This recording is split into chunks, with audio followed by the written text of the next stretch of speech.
Good evening. Welcome. I'm going to propose a couple minor changes. Those of you here to listen to Nancy Patch, I fear that will go longer than we had anticipated, so I'm going to put that second.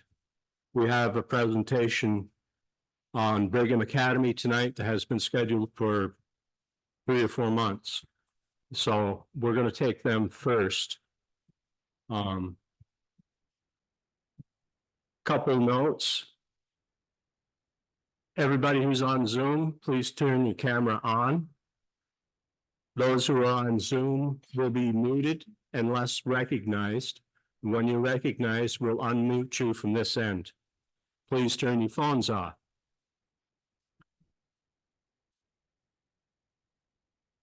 State their names with their full names.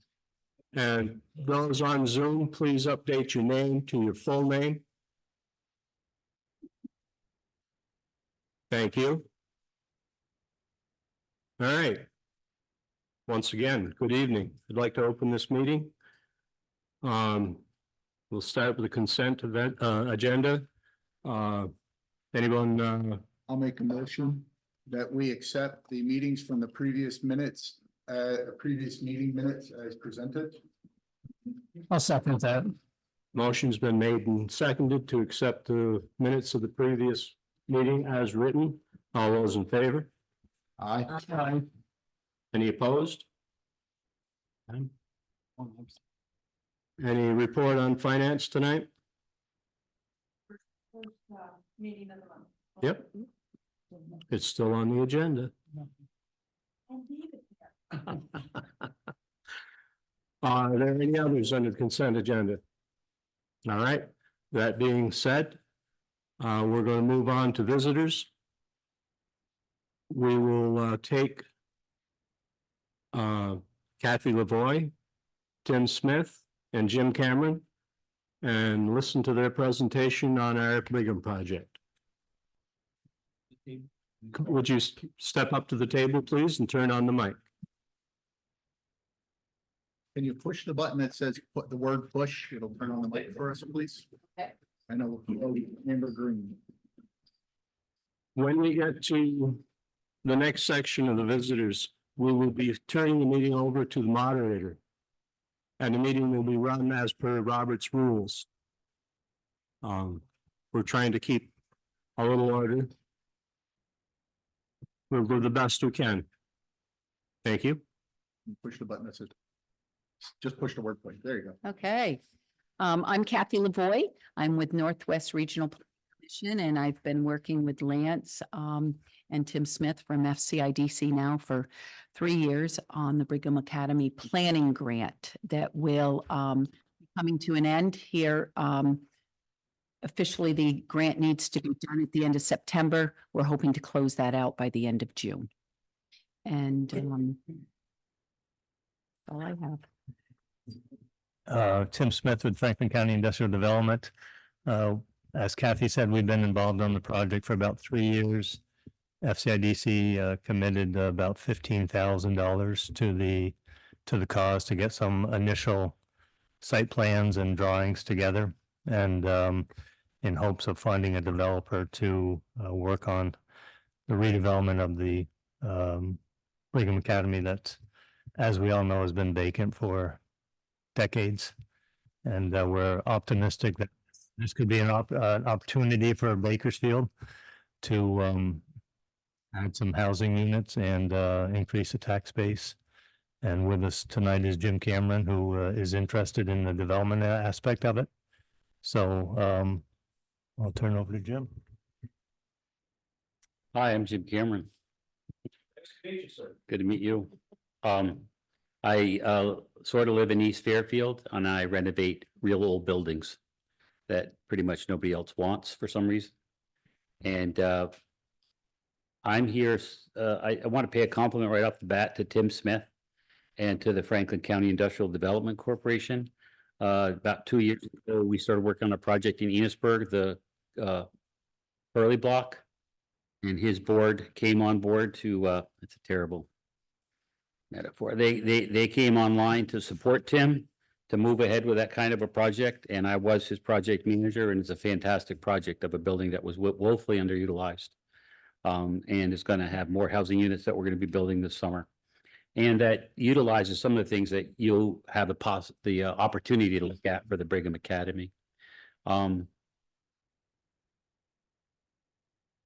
building's not, I'm just going to speak for a few minutes, I guess, and you please, Lance, direct me one way or the other is totally fine. I'm just going to shoot from the hip for a bit. Just what we talked about the other day, I think is what we Yep, want to hear. well, yep. So I've known about the Brigham Academy since I've been here. I walked it about 10 years ago. And from a business perspective, I couldn't see how that made any sense at the time. And then most recently in the last year or so, given the housing shortage, without being hyperbolic, the housing shortage, and also understanding and appreciating its proximity to Enosburg, Jeffersonville, and St. Albans, that market rate housing had a chance in a building like that. One of the things that Tim used with his project, and I've used with a handful of other projects, is utilizing federal and state tax credits, which aren't money, but I turn them into money. I sell them to banks. And it takes a project that is not affordable or not achievable and knocks it down by about 20 to 25%. So that's a big deal. That said, and then because of my volunteer work with Tim and other volunteer work, I got involved 7 months ago, I don't quite remember. And we have had several meetings. We utilized the architect that I use to take a look at the plans and develop a set of plans that would pass muster with the National Park Service, and not to complicate things, but that's the body that supervises the tax credits. The IRS is the money part, but the tax service vets it and makes it run through the process that allows you to get those tax credits. So with a group, we did a walkthrough as a group. Lance was there. We were here. Caitlin Corkins from the state was here. And we did a walk through the building with 2 architects, and sat down after, had a conversation about what the possibilities were and weren't for the space, for the property. And what I was pushing for at my end was to utilize it as densely as I could for housing, because I think housing is the base. Market rate housing, actually, let me change that. The word we probably talk about in our inner circle and outer circle is workforce housing. Housing that is market rate might be $2,000 for an apartment, where for a 2-bedroom apartment, and workforce housing is at $1,700 or $1,800, where a couple that's earning somewhere between $80,000 to $130,000 together can afford to live in an apartment in the area of their choice. So we talk about workforce housing. So we put that plan together, and it went through a state staff person who was at the site and very supportive of the project, brought that to the National Park Service, and we basically came away with a fairly feasible plan that generated 16 apartments, a large community / childcare space, and let me think. And frankly, that's really the base part of it. The basement down there is, you all may have different opinions, but about what property can be used for or not used for. But when you put square footage, you want to use as much of it as you can. So there's a thought about taking the basement and excavating it down to create livable space downstairs. And when I should say habitable space, meaning could be a library, could be a community space, could be whatever, could be more apartments, frankly. Egress is not that big of a problem. And the basement is not even thought about in regards to the tax credits. You can run the money through it, but they don't care about the basement because it's a basement now. And there's nothing historic with which they want to maintain the outside of the building.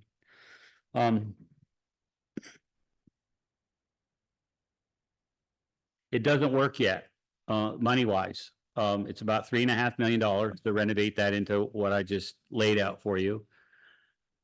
And I think that that's a reason, when I say reasonable number, I think it's relatively accurate, with what I think I know these days and what the incredible increases in costs are. So take that, knock down a mortgage, and knock down the tax credits, and it's basically a break-even proposition.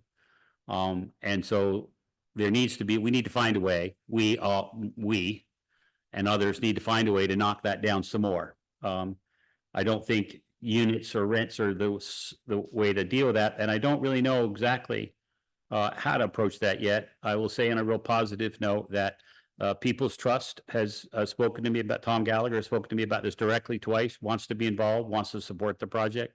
So maybe there's a break on the mortgage, which is over 7 now. So it's a nut to crack.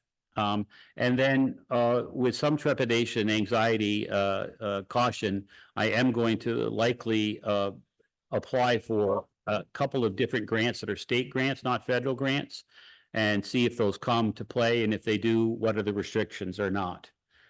Tim's more versed in those restrictions than I am, and it doesn't bother him. And so that's a good sign.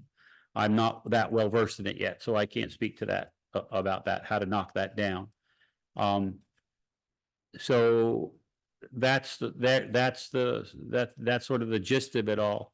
I think we know what we could do with it, you know, to the tax credits would be in the order, by the way, of $800,000 to $900,000 off that 3.5 million. So it's not nothing, you know, it's a sizable amount of money, and it happens frequently in Vermont with Tim, projects for myself and other customers that I work with.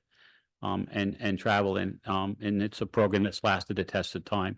So that starts to get there, but it doesn't get there. And then the other big problem that I was thinking about today, but it's always about money, and that's not to be cute about that, but the appraisal will never come through. The Quincy Hotel, St. Albans House, Courthouse, Tim's Block, none of them come through. Rural communities get hosed when there's a bank appraisal. And so what it means is it even increases the amount of money you have to come up with up front to make it work. And so it's money. It's always, you know, again, I don't say that cutely. I just say it's always money. And then where does it come in, and how do you deal with it, and how do you play it down? I guess another setting the stage, and then I'll stop for a second, is that this is what I do for a living, and I have done it for a while. And I've also done a lot of volunteer work and working with Tim and others right now. Working with Tim and others. Yeah, that's correct. We're looking at 3 different properties, and this is one of them. And what I'm doing is volunteering my time to help develop the strategies, the programs to make things work, and then see if we can find people, whether they're nonprofits in Franklin County that starts with the word Franklin, or whether it's interested parties who hear and want to jump in and help make that go ahead. So it's the idea of giving some expertise to it, to get it to a place where it's understandable, and now we know what the problems really are, what the options really are, in my mind, as I would approach it. I'm not the only person that does this kind of stuff, so everybody has their own style and their own angst.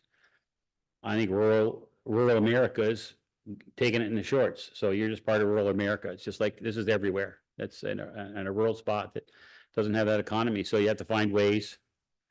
You have to find ways for the local government, for nonprofits, for national money to come to play to make it work. And it's doable. People do it. We do it, you know, so it's not crazy. You know, it's not out of the realm of possibility, and it's difficult. I'll mention the parking. Sure. Yeah, so you've got I got a piece of land that's for sale next to the building, or across the street from the building, and parking is going to be an issue, and there's not enough land, not enough correct land to provide parking for the space. So preliminarily spoken with Lance, and Tim was in the room, and I think Kathy was in the room as well, talking about the opportunity or the possibility that the town would buy that piece of land. They're asking prices in the 60s. This is all public stuff. I'm not divulging anything that's secretive or under the table. And so that would help that would be one piece of the program to make the building happen. No guarantee. And I actually got that from Tim because of a building we're looking at up in Richford, where we need parking for that property as well. And the village has said they'll work on that. They'll take some responsibility for providing that service to that. So in the long run, it has to work as a business. You know, it can't have so many pieces of it that it's too complicated, certainly for me. It's not, my interest wanes the more complicated it gets. I have an ability to deal with some stuff, but it gets short after a while. So, how was that? Are you willing to take questions? Sure. Any questions from the floor? Just please raise your hand and. Feasibility of senior housing. That would really be a shallow dive, and Tim and Kathy could maybe answer it better. For me, it doesn't have any legs because you're talking about subsidized housing and then you're talking about competing for other federal dollars. And I'm not that federal guy. Myself, I'm not. Others may be, but I don't have that expertise or time or patience. Can you just say your name since people can't see you on the camera? If you have Linda McCall, thank you. If you have questions, state your name for the record. Tim or Kathy, did you want to add on to that? You don't have to, I'm just, okay. That's all the news that's fit to print. I know most of you were here for different reasons, but if anybody has any questions, please. Now's your opportunity. Mr. Brown. Jerry Brown, your number of 3.5 million seems awfully short because 20 years ago, we were hearing numbers when money bought more that were higher than the 3.5. Does the building feel itself? Put that in there to make this price 3.5, whereas 20 years ago, it was what, 5-6 million, something like that. Can't answer that question of 20 years ago. It's what I do for a living. It's what the banks finance. We got a decent track record. That's my answer, you know. I built the budget based upon that. I just finished the courthouse in St. Albans, however painful that was, and so I think I have it, but you know, never say never. I can be wrong. You do know there are two different numbers and there's quite a spread between them. Which What? one's which? Yeah, wasn't aware of the other number. Not my business. Somebody else can answer their questions about that. I believe those numbers were based on elderly housing, assisted living. Can't respond.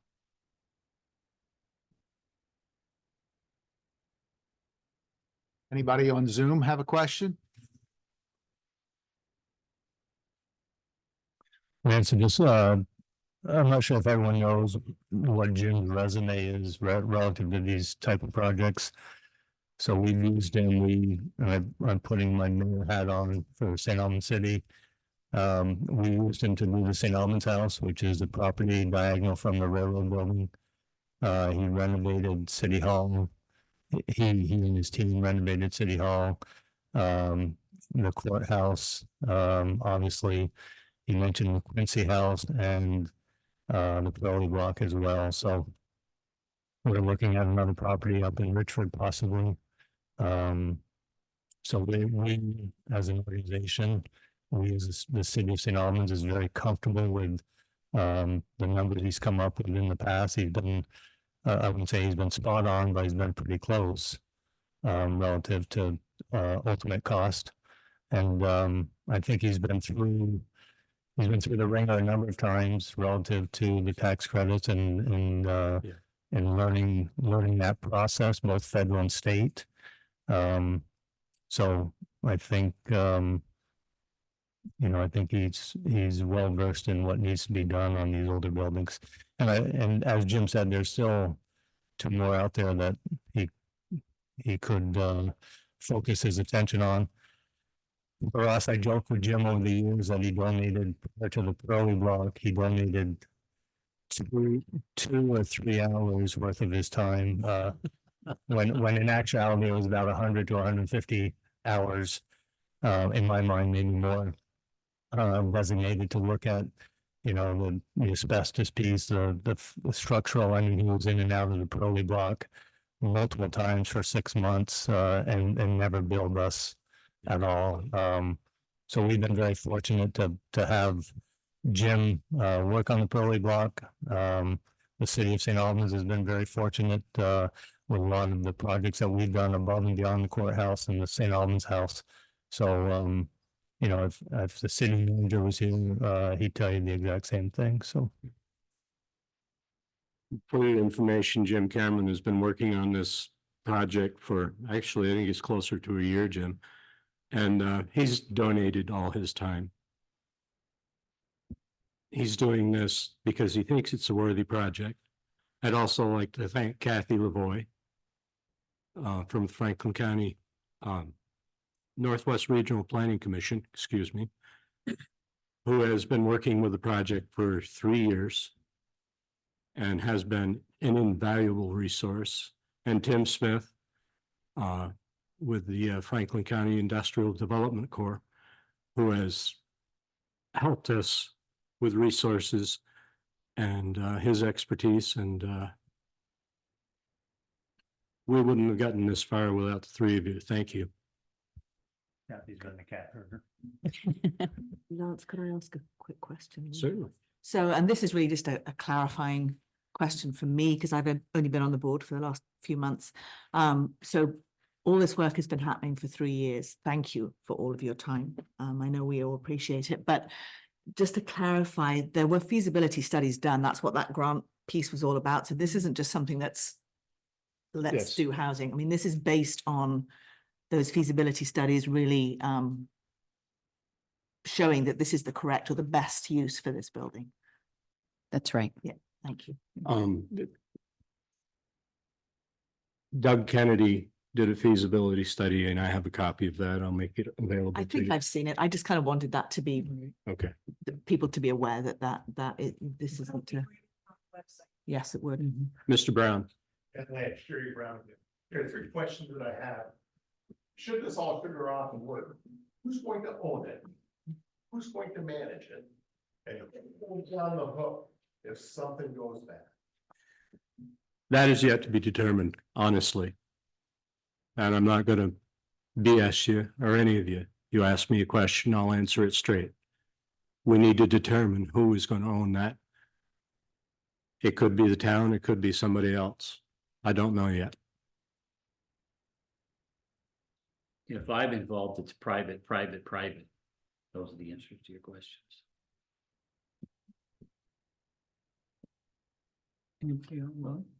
I have communication app. Tim does as well. I hate these words. It makes you feel good when you can take these old pieces of, when you can take old real estate and make it profitable, make it into something that has a life. Tim did mention, but I do own Lynn's Market down the street that brought me here 17 years ago. So that's also another development property that I did without tax credits because I didn't understand back then. So the fact that Tim's project went so well in Enosburg, certainly by my standards, and that we're talking about all these buildings in other communities, is a great thing. It's a good deal. And Tim's board and its organization can be really pivotal in these. What I'm trying to do, I should say for sure, is with Brigham and with these other projects, is to try to develop them in a way that makes them profitable, that so somebody will come along and deal with it. Not have to be governmental or have a lot of restrictions on what it can or can't be to make it market driven. And I think what makes it market driven here in Bakersfield is housing. 1 and 2 bedroom units and efficiencies, that's housing. With next to a school in a quiet place. Septic, you don't have parking. We think you have septic, but you don't have parking. And construction's construction. Takes a while and it's expensive, but it gets done all the time, right? Does all the time. New, old, whatever. 2,000, 200,000 square feet gets done all the time. So. Jerry, to expand on your question, there are advantages to the town retaining ownership. It would make us eligible for grants. And we're just kind of trying to figure out what we need to do to make the project work. And that is being held on the table as one option. That is what I'd like to clarify is the money that might be out there through grants. Oftentimes Your eligibility, of course, depends on who is applying, as you all know, and also for what it's being used, and sometimes the retention of that property, who will own it over 20 years. So there's all of those factors that have to be built into the overall budget, and may determine some decisions just to make the project eligible for specific grants. Mr. Brown. Just to share my personal opinion. Towns make lousy landlord because it shifts from being a business decision as a landlord to a political decision. And it always costs somebody when that happens. Just have that in mind, that you would have to run it, you would have to manage it, and I don't see that as working. If it happens, my opinion is, if it's private, then, and they can make it work, then stay out of their way and let them go.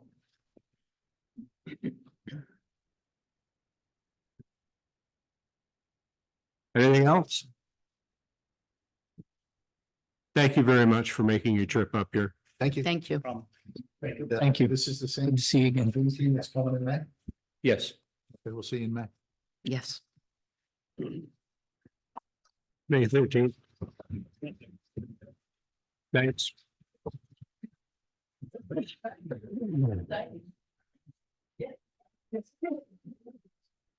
Okay, next up on the agenda, Nancy Patch wants to speak about Belvedere Mountain Road.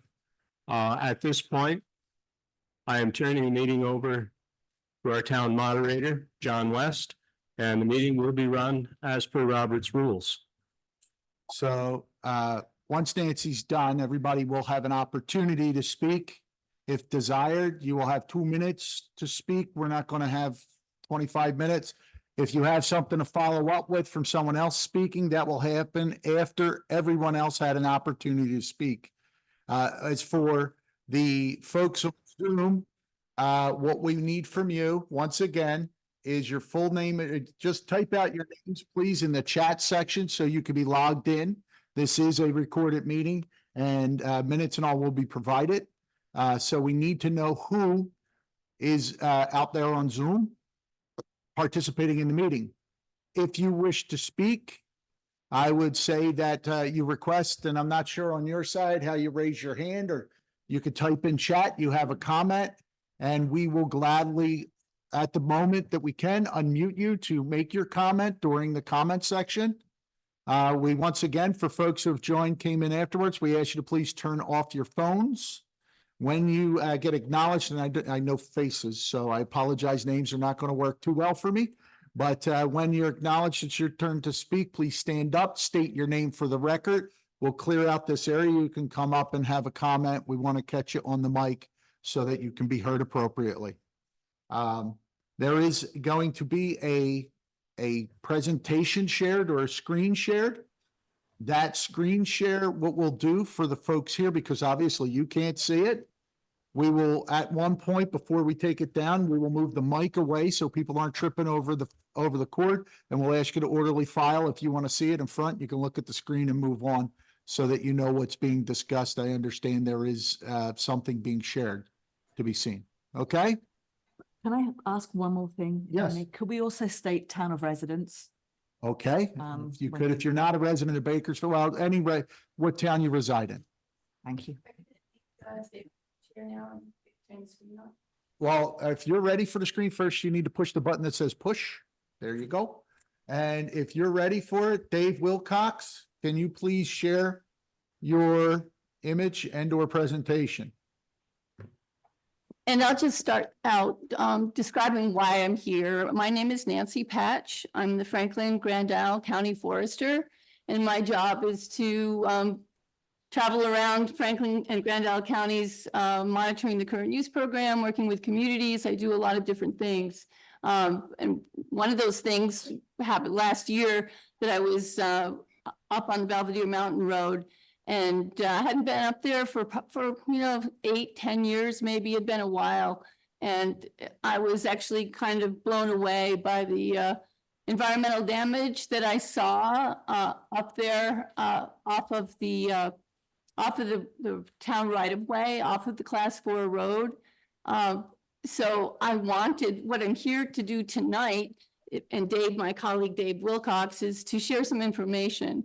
I did, when I saw what I saw up there, it's a big deal. So I shared the information with some agency folks. So people, other people have walked around up there, and I enlisted Dave Wilcox, who's our watershed forester for Forest and Parks, to come up and take some footage of the area so that people could see what we're looking at. Now, what I want to be really clear about today, and for why I'm here, it's really just to share information.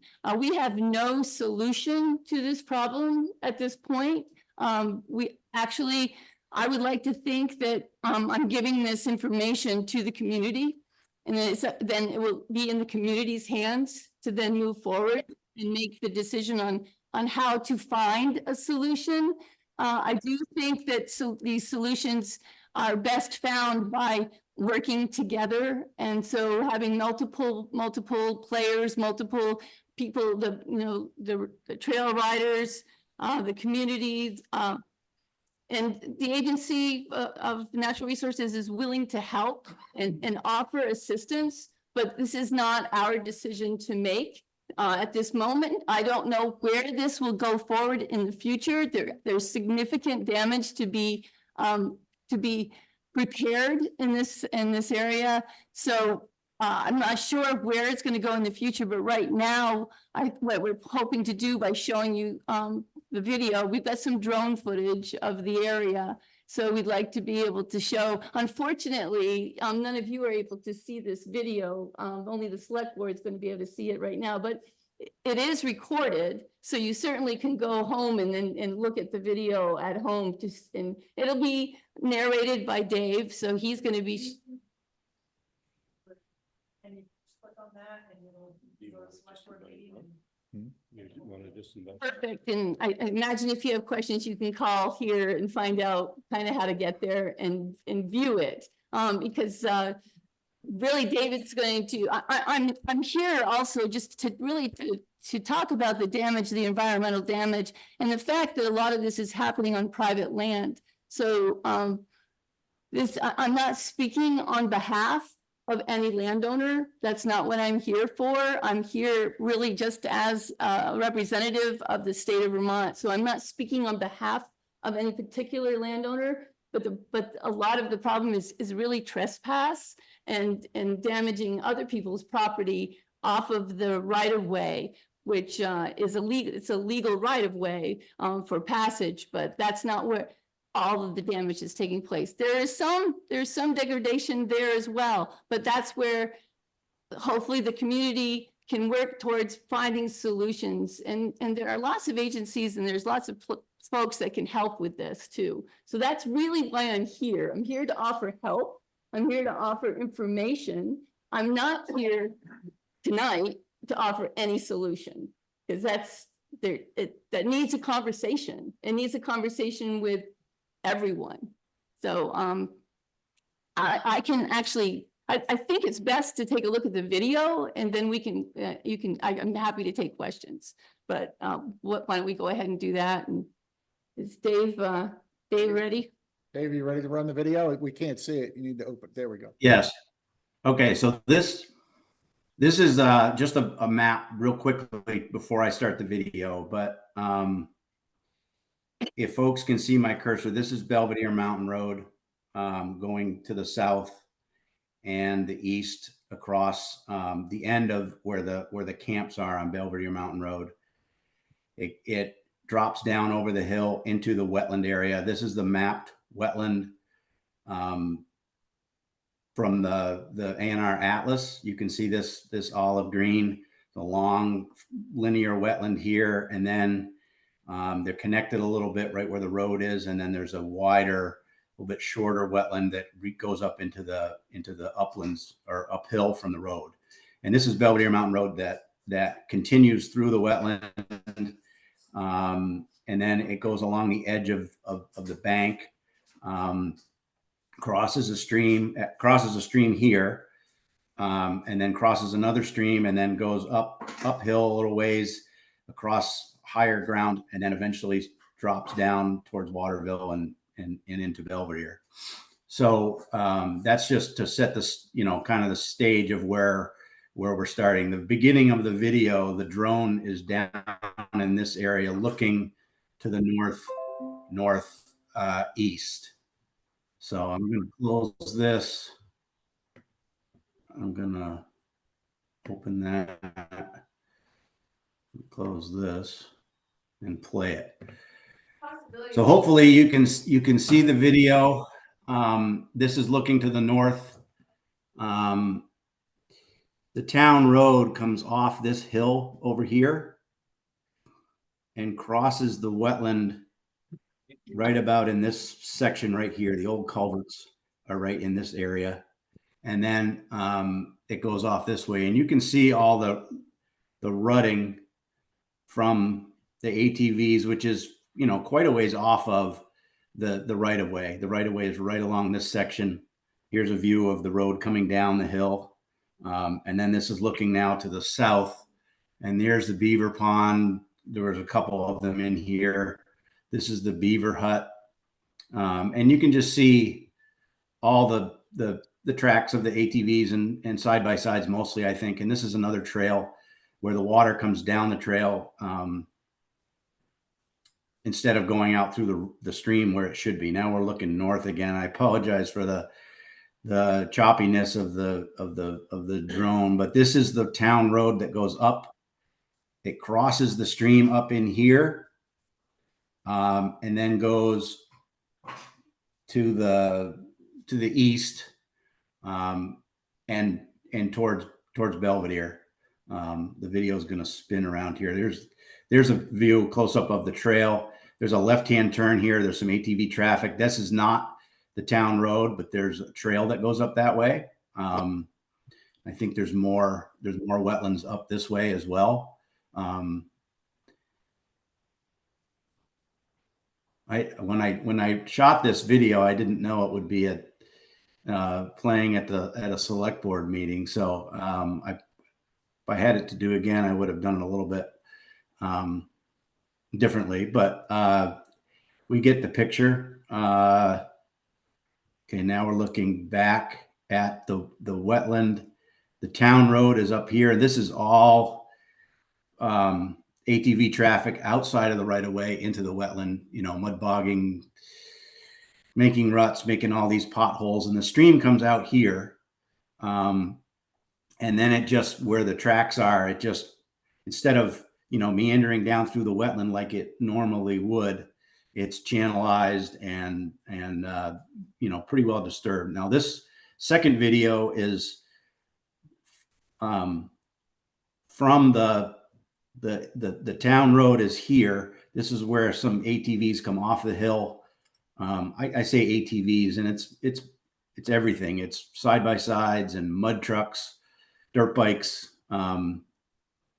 And so what I do with this drone here is turn around and I'll fly out, and you'll see the kind of like a bird's eye point of view of where the rutting is. And that normally isn't the stream channel.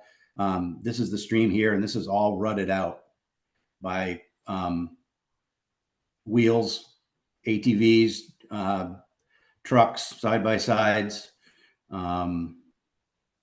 And so this is dropping into what I believe is considered the arena. And now we're in the stream. And the trail is right down the middle of the stream.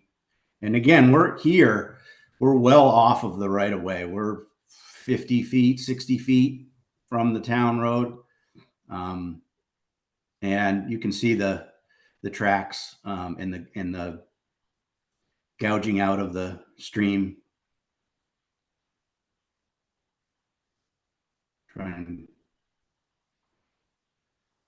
Yeah, this is the wetland over here, where the stream dumps out and then just kind of goes everywhere.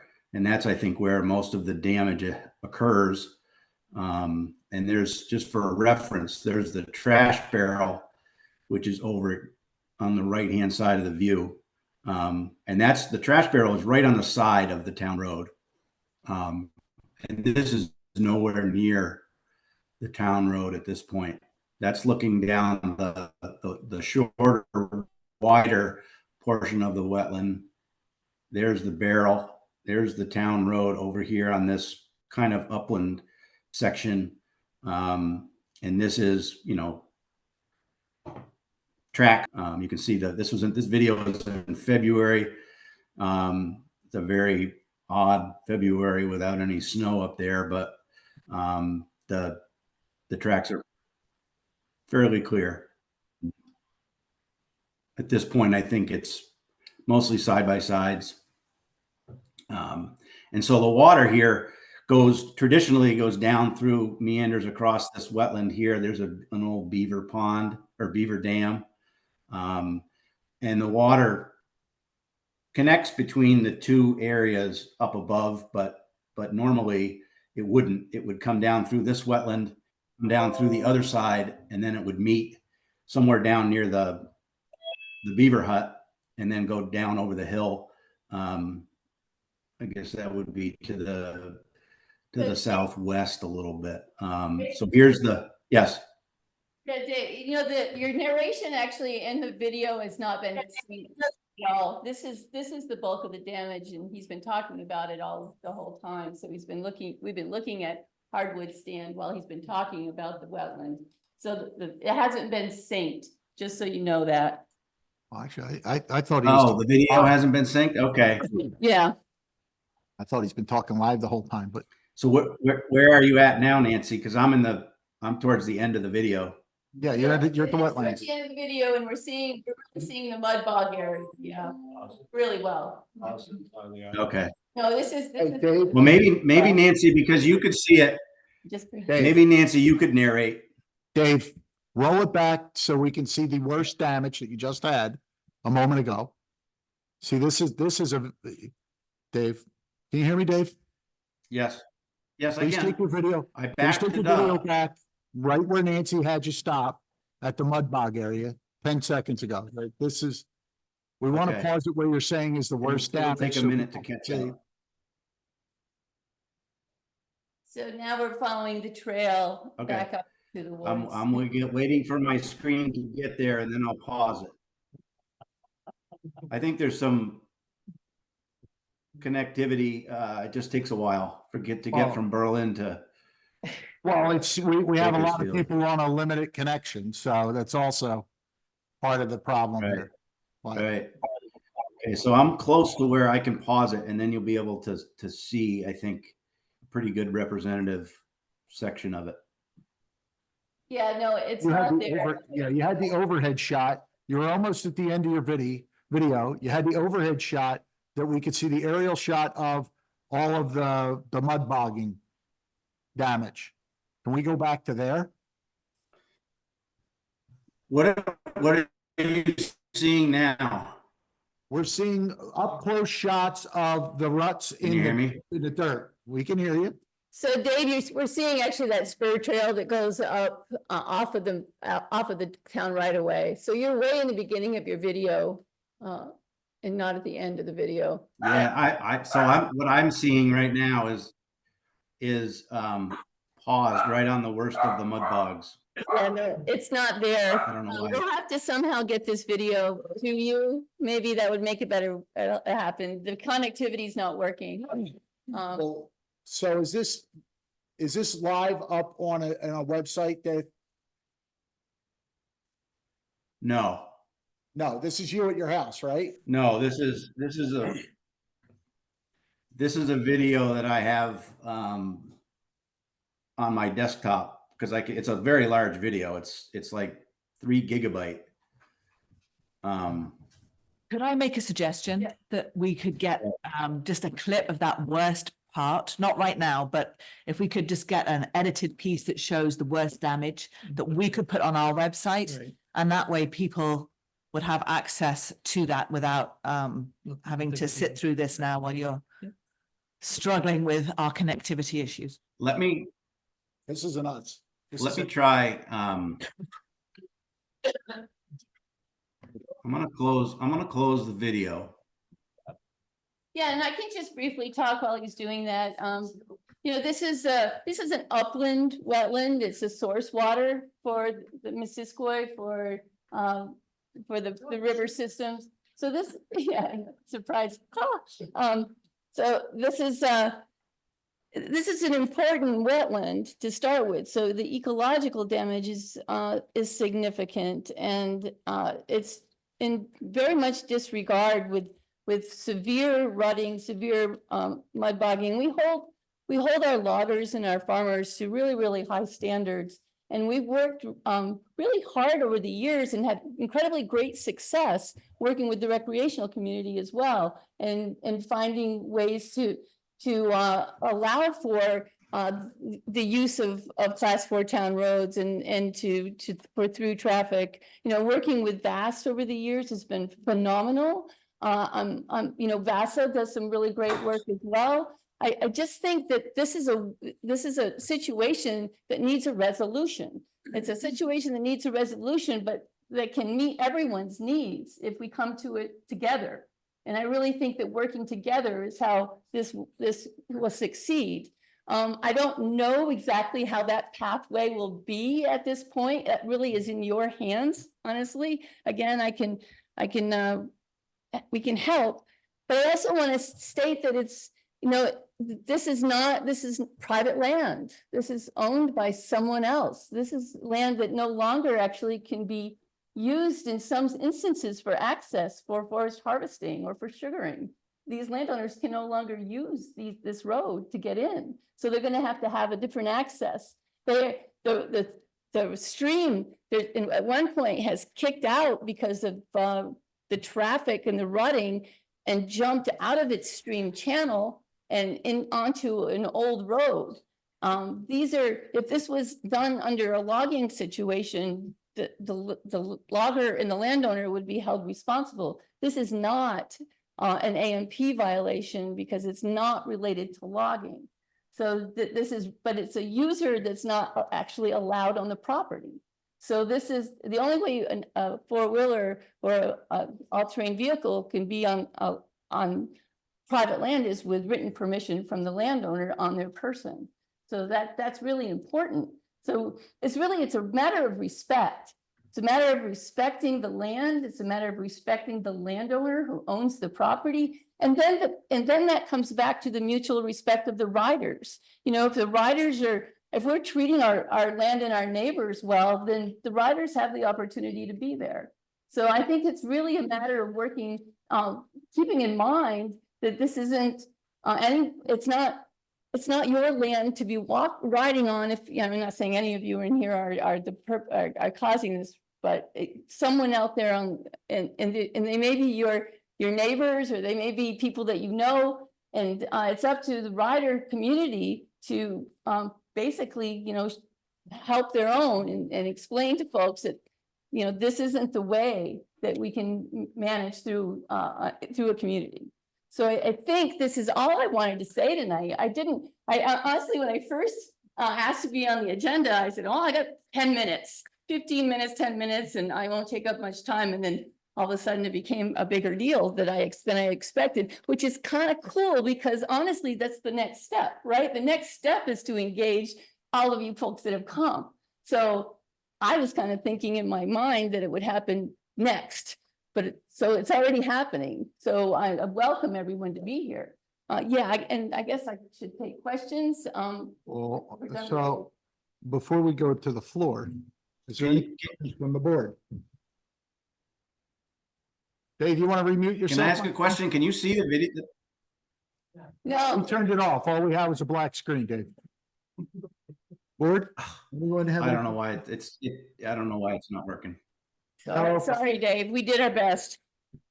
It's a really awesome video.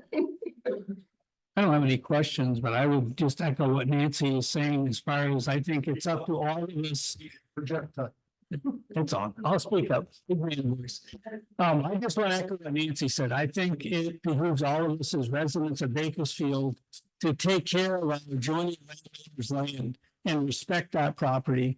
And if you want to keep riding four-wheelers, then it clears those that are the bad guys, because it's always a small group of bad ones that work for the rest of us. So why not work together and come up with a solution and actually take action against those that are destroying the property and letting them know it won't be tolerated. So I guess that's my thought on the whole process. Thank you, Nancy. Nikki? Did you have anything? Lance? Approximately how many acres does this entail? That's a really good question. There's damage on, different spots all along the road where there's spur roads that go off. So we'll come up with something. The area where the wetland is, that it's probably 10 acres, 12 acres there. 2 moments, guys, just a moment. So I have a couple. So if I understand correctly, no one requested you to go up on Belvedere Mountain Road last year. You were just up there. Is that correct? Yeah, I was doing inspections. So you were just doing normal duties. You went up there, you go there every year. No, I go, I try to go to, every 10 years or so. I do inspections on individual properties. And then my second question is, I got the inspections. My second question is, I understood you to say about generally like trespassing on other people's lands and all. Has someone mentioned that people are trespassing on their land? Nope, I'm here, I'm looking at the land. So there was no complaint driven. So I had no complaint, if that was the question. There was no complaint. There's no If reason I- to believe that these folks or any of these folks or other folks are up there illegally riding on the land unless the owner has said so. I understand the arena's been in operation. I apologize, from the town or the state. I understand the arena's been in operation for many, many years. Many, But- many years, right? If I may clarify, I believe you're inspecting land use plots. Right. Okay. So I'm on landowners' properties Yeah. and so I was up there with their forester, with the different, so I would be up on the landscape. Yes, with looking at, so I know what land I'm on, I know whose land I'm on, and I know that land was being impacted by four-wheelers in significant ways. My point is, you weren't up there snooping, you were doing your job, inspecting land use plots. A serendipitous thing. It's like all this, I walk, and I've been up there, like I said, probably around 10 years ago before that. And there was riders then, it wasn't enough to bring in my colleagues. This time it was significant and I brought in my colleagues from A&R because it was bigger than something I could deal with. So we're gonna have to for people to be able to ask questions and be heard on the mic of Nancy or anyone else, we're gonna have to wind up sharing the table and the mic. So what I would ask is, Nancy, don't go far. If you could take the end piece. There you go, Nancy. There you go. So folks, I'm just gonna move the chairs. And what we'll do is give you an opportunity to raise your hand. Come up, state your name and your town. And just ask your questions. Each question will be 2 minutes. You have 2 minutes, right? You can ask multiple questions, but you can only ask one, and then until everyone else has had a chance to speak, and then you can come up. So I've seen multiple people raise their hands. Mr. Fox, if you want to come up. Thank you. Ewing Fox, and I'm from out of town. I'm from Essex, although I have a lot of friends in Bakersfield. Thank you for coming and sharing this information. A lot of us are off-roaders, so there's a number of us here who are Jeepers, and I'm part of an organization that's specifically designed, we built the organization to help teach people how to use the roads properly, how to read the maps and stick to the roads, and that's a big part of we're associated with Tread Lightly, et cetera, and I'm sure you're familiar. I used to be a pretty avid mountain biker and backpacker, and I have a brain injury and can no longer do those things, and so the only way that I can get into the woods the way I used to is in my vehicle. It's a licensed truck, 4Runner. And so when these roads get closed down due to bad behavior and conservation efforts, it limits my access to the woods. I've been reading a lot of commentary online, and one of the major concerns that I'm hearing about you today specifically was not so much that your role with the forestry department, but more so that you are also the vice chair of a conservation group that's been working to conserve land, but also effectively close down access for motorized vehicles. And I think it would be very helpful for a lot of people in the audience and also online if you could clarify, and also so we can amplify this to our group members, if you could clarify for us, you're here, you introduce yourself as a forester, which is an important job, and then from what I understand, you're very good at it, but also you've received awards for your work shutting down class 4 roads and conserving land all over. I think it's the Cider. I'm sorry, I don't want to get the name of your organization wrong, but That's if okay. you'd like to clarify for that, I'd love to hear you speak about that. I'd Thanks. be really Thanks for your happy time. to speak to that. Yes, I am a co-founder of Cold Hollow to Canada, which is a small regional conservation partnership, and we have never, ever closed down a road. Never, ever. And so that is not our mission. Our mission is to steward land. And it's also, yes, conservation is part of that mission. I'm not representing Cold Hollow to Canada tonight, but I'm certainly happy to answer the question. That's a voluntary move by a private landowner to sell or donate an easement on their property. What we do at Cold Hollow to Canada is work as a nexus to connect people that we know, because we're boots on the ground, we're local, we know people. If those people are interested in connecting with someone that can help them put a conservation easement on their property, that's what we do. We connect people. We don't hold easements ourselves, and we have never had any experience with a class 4 town road in any of our projects. Yes, sir. Please. 2 minutes. Thank you. For the record, Tommy O'Connor, I live in Jeffersonville, but I do serve as the executive director for the Vermont ATV Sportsmen's Association, VASA, as it was referred to. I'm new in the role. First and foremost, I do believe that people have the right to the freedom of speech and protest, but I do believe in decorum and civil disclosure. So first off, apologies for what was said online, specifically in personal attacks. It's not the way we envision working with folks who want to either look at class 4 roads, trails, etc. From our perspective, we no longer have trails. I'm kind of doing some research and learning as there used to be VASA trails here in Bakersfield, and that has since changed. But on that solutions piece, we're happy to be at the table. We have an incredible trails crew that has significant training in wetlands as well as erosion control. But we also have the fortunate piece that we just applied for and have won a significant grant related to this exact measure when natural disasters happen, things like that, but then also these corridors that we want to keep open for trails.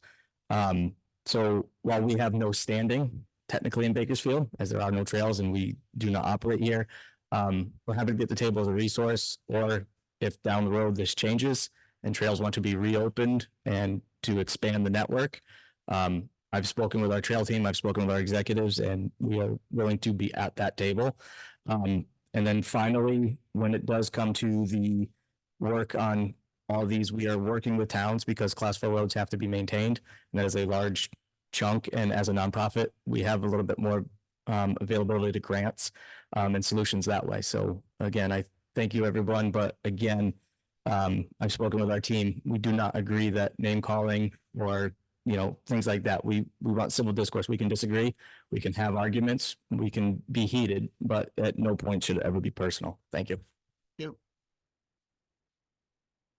Do you still have a question, Jan? Yeah, come on up.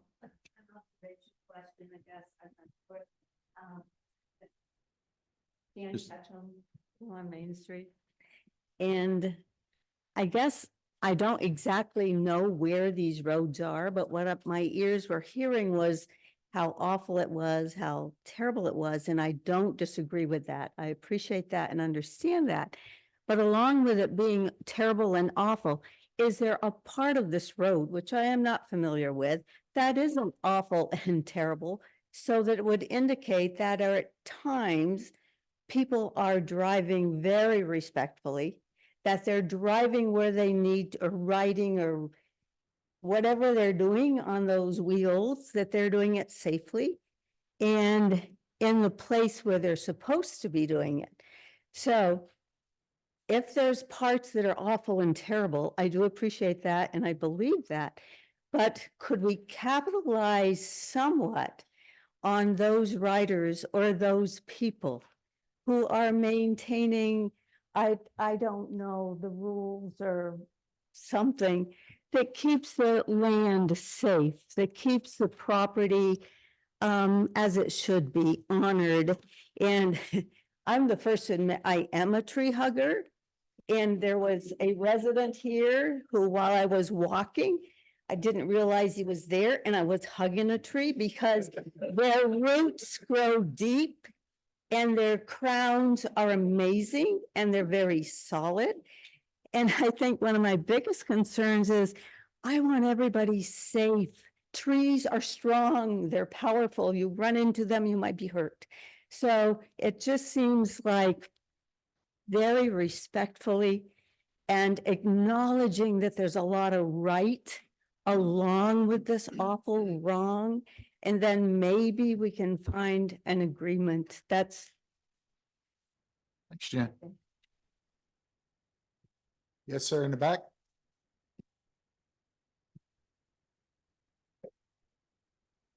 Name's Eric Genest.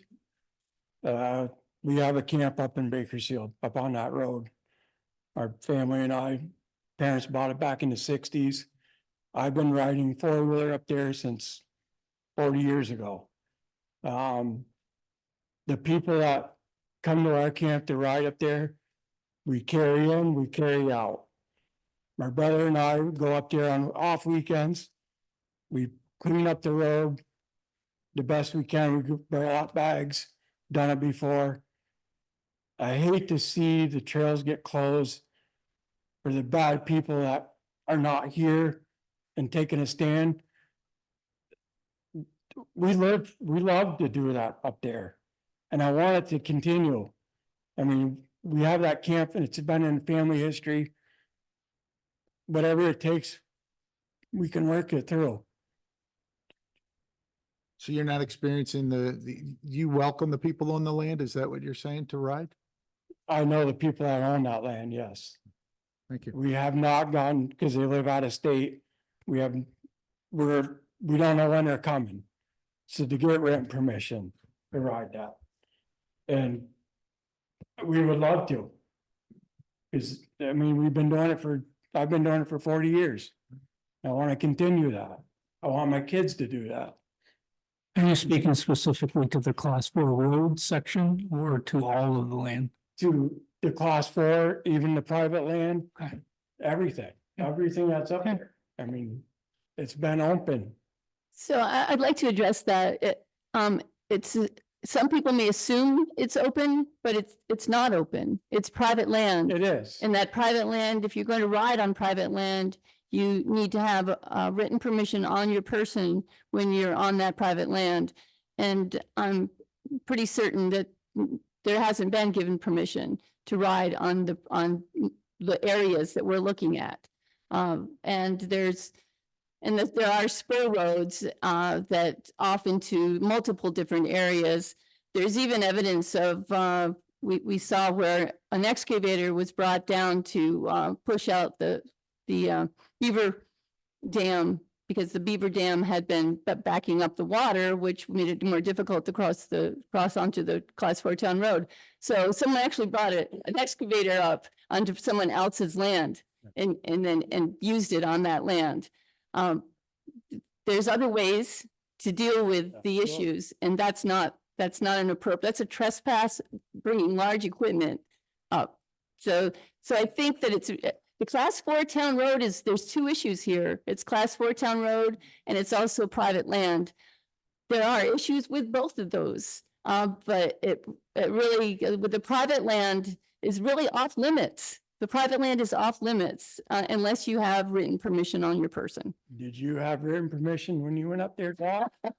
I'm the county forester, and yes, I had automatic permission to inspect lands that are enrolled in the current use program. And I was there with a landowner's forester, so. Just checking. Thank you. Hi, Janet Lesponts. I was the one that called you a tree hugger on. And a lot of other names too, by the way. Nope, I was just tree hugger, and I'll admit that, and I apologize. Thank you. I have no problem apologizing. I do have a camp on Belvedere Mountain Road, and I'm from Swanton. And well, I was getting very irritated with that video because they kept blaming ATVs and side-by-sides. My husband and I have been walking, illegally on their property with our dog. And we saw so many Jeeps up there tearing the shit out of that place. But we were the ones that you're blaming. And I don't think that is very nice to blame us. Even though I told you a tree hugger, I'm actually a tree hugger too, okay? My whole family is. But I just thought it was very inappropriate to blame all of us people when we seen the Jeeps beating the shit, getting chainsaws out, cutting trees down. My husband and I have gone up there before when we walking, brought garbage bags with us and picked up people's garbage up there. We care about other people's property, okay? If I know who they were, I would go see them and ask for permission. Because I've been up there for years and years when the trails were even open. And if they would even just work with Vasta, that would be wonderful.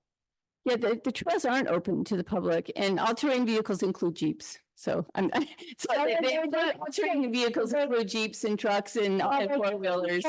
The guy's name is David, was that it? David Wilcox, yeah. Yes, but he kept specifically saying ATVs side-by-sides. I think twice he said Jeeps. Let me tell you, those Jeeps tear the shit out of that. That's place. okay, but ATVs and ATV includes Jeeps, includes all the off-road Okay, vehicles. to me, they don't. They're two different, Well, because the Jeeps can go anywhere on any road. That's a clarification. So we can clarify now that when we refer to ATVs, we're referring to any all-terrain vehicles that are off-roading. But it would be nice if everybody could get together with this landowner, talk to see if we couldn't do something to fix his property, get the trail back opened. I don't have a problem helping. I'm not a lazy person. There's no trail there. The trail Was years ago. There Was are, there, never a trail years ago? It's always been? Okay, yeah, That's what they would always refer to, excuse me. no, that's okay. They always refer to in the years past, Yeah, is the class 4 road was the trail. okay, Everything off from that was private land. okay. And for years, as a kid, my father took me for rides in his car over that road to take a Sunday ride. Right. It used to be an open road, and then we closed it to a class 4 road. And the agreement was, at that time, it would be used for off-road vehicles, not Jeeps. We talked back then, it was four-wheelers and stuff like that. The gentleman from Vasa can correct me, but I believe Vasa was at one time, had some ownership in one of those, in that area. And I But think, it got to the point of it's used so much that they gave up on it. well, I thought. That's the way I understand it, but at I least. thought that it had something to do with Vasta backing out, because all of a sudden, if you weren't a Bakersfield resident, you were charged, I can't even remember. You had to have the town. Was it Yes. $20? Yes. So it like kicked back off and they backed out. That's what I was told. It is.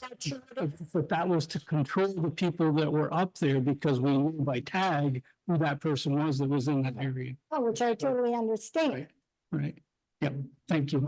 Just sorry, we're trying to let everybody have an opportunity. yeah, I would just like to clarify those points, which is, it's a good idea that everybody is thinking of this on the same page. It's really important. The class 4 town road is the trail. There are, of course, logging roads on the private land, but those have never been open to the public. So the only one that's open to the public is the right of way, the class 4 town road right of way. That's the only thing that's open to the public.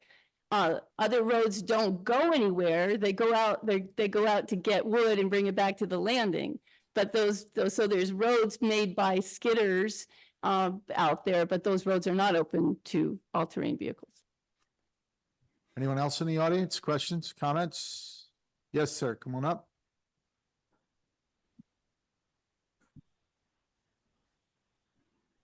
So I'm Joe Janast, I'm Eric's brother. I live in Moncton, and again, we've had that land. The old man bought it back in '67. Back 30 years ago, I was one of the culprits running through the mud out there on a two-wheel drive and tearing it up. So we did. Now my access is going out, which I assume is a class 4 road. I go across, I stay out of the mud. Last year, I drove 1,000 miles out of that camp. I need that road to get out. And we go to Newport, wherever, legally from that road. And I hope we can work together to keep that class 4 road open. All I ask. Yeah, thank you. One moment, we'll get back to you. Anyone else who hasn't spoken yet, who has a question or a comment? Please, come on.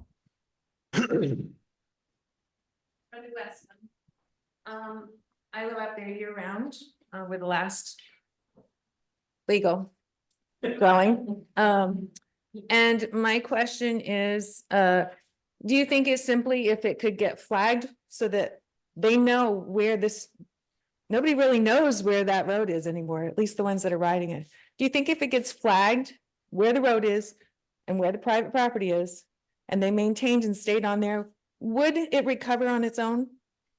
Would the land recover on its own? Yeah, so that wetland would, if we just let it naturalize, then it would recover on its own. And that's probably the method for that wetland to be recovered. I think there needs to, I agree that the signage is an option that we should look at. It can't be done in isolation. There's too much going on up there for, and without other things happening. And again, this is something which is fabulous that people are here wanting to work together. I think that's great, because that's what's necessary. Just putting signs up won't work because, someone will just knock the signs down. Yeah, I'm just wondering if there's a way that we can designate, because it is so out. It's hard to tell where that road ever was if you weren't there years and years ago.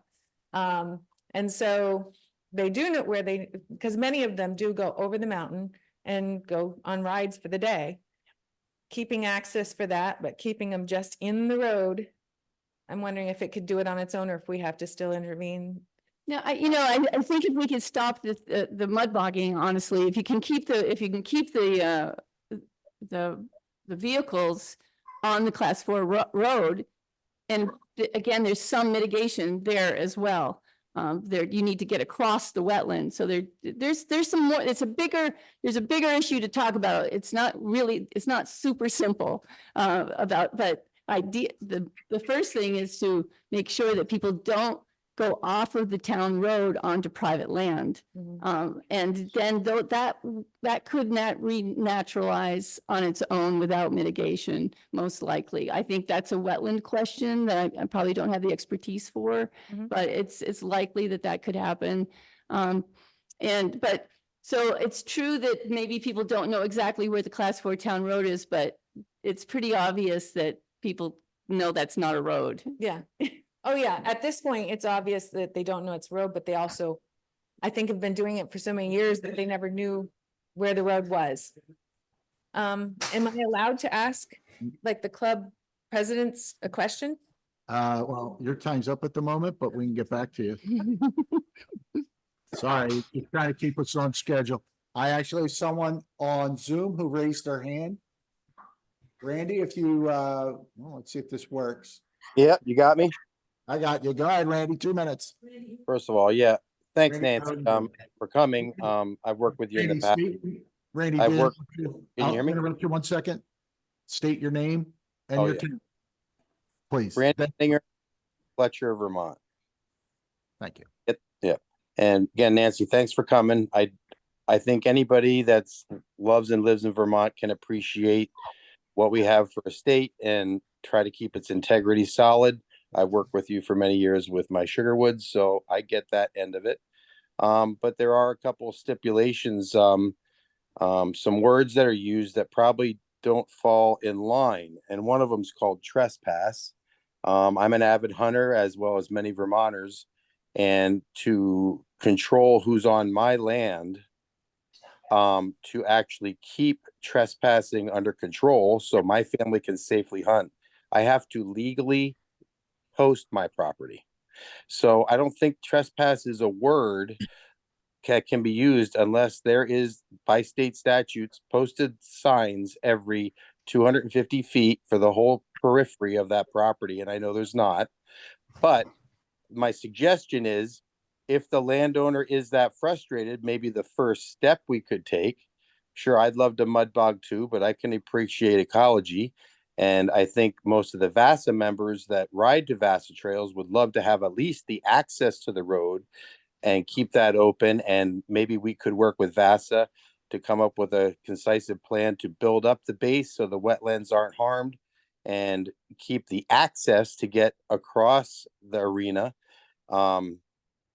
I think that would be sort of, like you said, a mutual agreement, but trespass isn't really a fair word to use because as you said earlier, the landowners did not complain to you. And two, that is not stately posted by the state statutes. That's really all I had. Yeah, I can respond to that. So the hunting laws, trespass, for dispersed access for hunting, fishing, there's posted requirements for that. And yes, you have to register with the town clerk, and your posted signs need to be minimum of 400 feet apart. That does not pertain to wheeled vehicles. Wheeled vehicles, you don't need to trespass signs going up. It's simply not allowed. That is considered trespass if you're bringing a wheeled machine onto someone's land without written permission on your person. So you don't, the posted signs are referenced for hunting and fishing and dispersed foot traffic. That's what that's about. That's the kind of democratic means of being able to hunt and fish that was a relic of the crown lands when European settlers came to New England. It's really unique to New England. It's not really true anywhere else in the country. So the idea of being able to hunt and fish and pass through property lines to do that was a given. And so it only became a way to monitor that was by having legal posting. So if there's no posted signs, you can hunt and fish, but you can't bring a wheeled machine. That is against the law. That's considered trespass. So it's a clarification. Randy, we'll get back to you when everyone else has a chance to answer their first question. Anyone else from the audience? Sir, all the way in the back.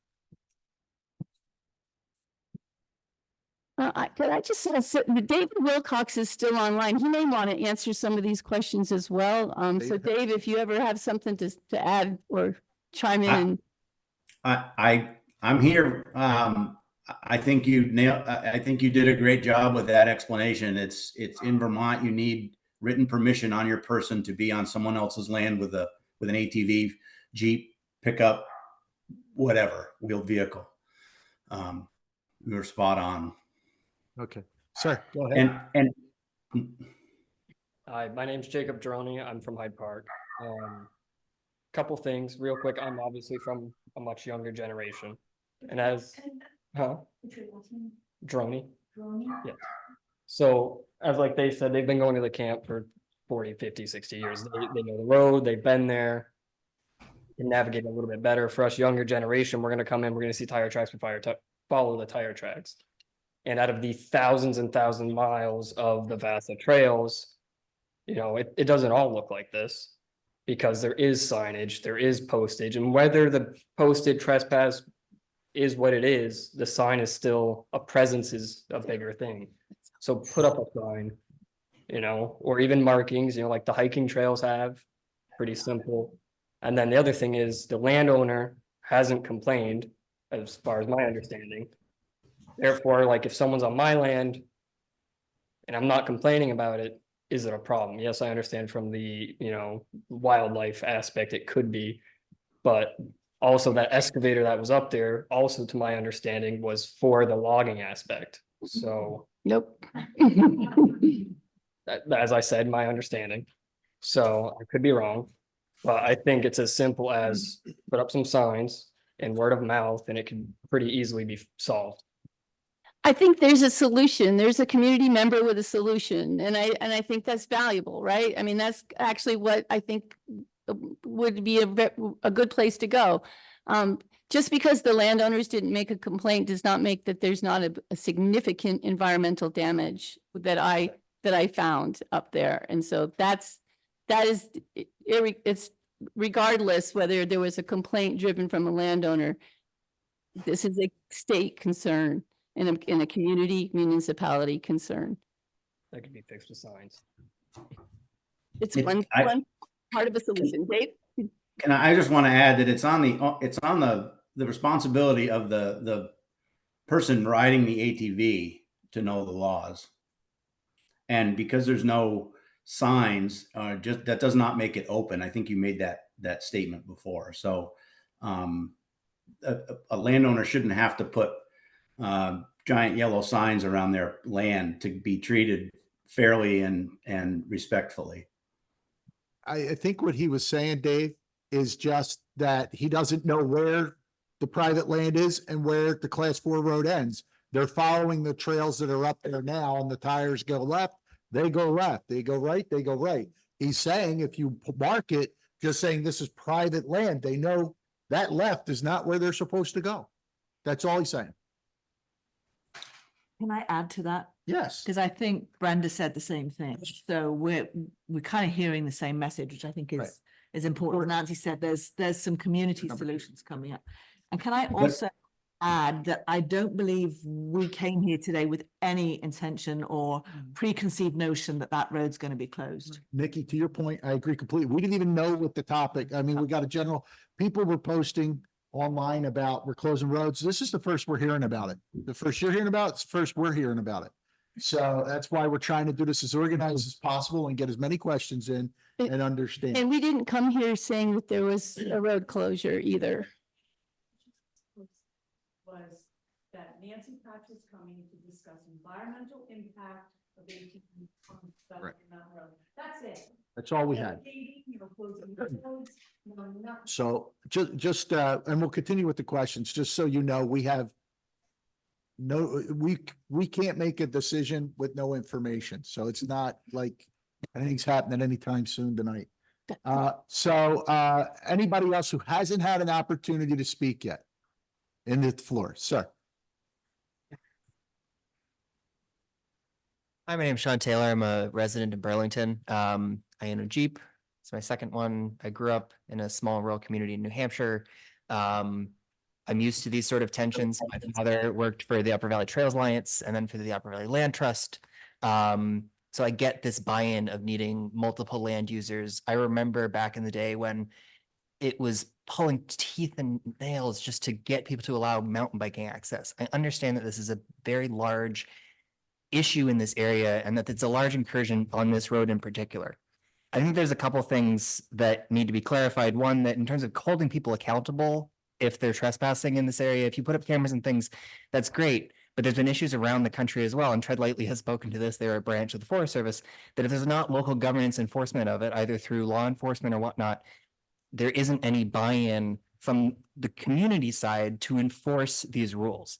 I think that closure is not management of a road. And yes, I understand that that's not on the table at this moment, but that in terms of, there was speaking of having, the ability to come to this road. Well, this is a legal right of way. So it is a right of access to this road. I don't think it's correct to frame it as you're just allowed to be on here. People do have a right to be on here.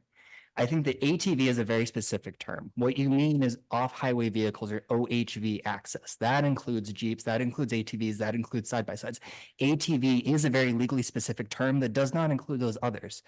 I only include that to try to make that if you're trying to make a point and we're looking at tracks, we're measuring wheelbases and whatnot, ATV is very specific. So yes, I ride a Jeep. Jeeps have also caused damage here. I'm just trying to say that you're having people jump and attack you on terms. There is terminology here that is fairly specific in some cases.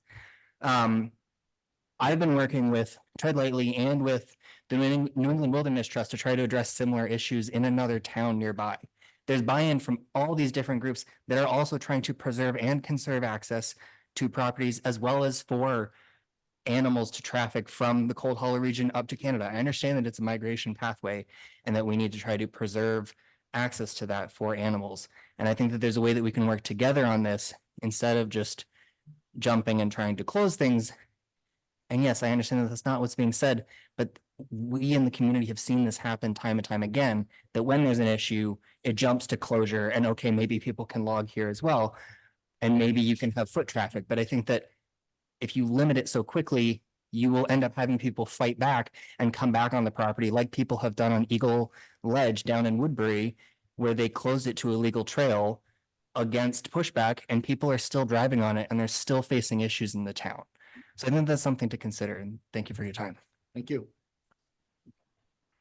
Anyone else who hasn't spoken once already in the audience, please come up. You have to come up. You can't walk that far?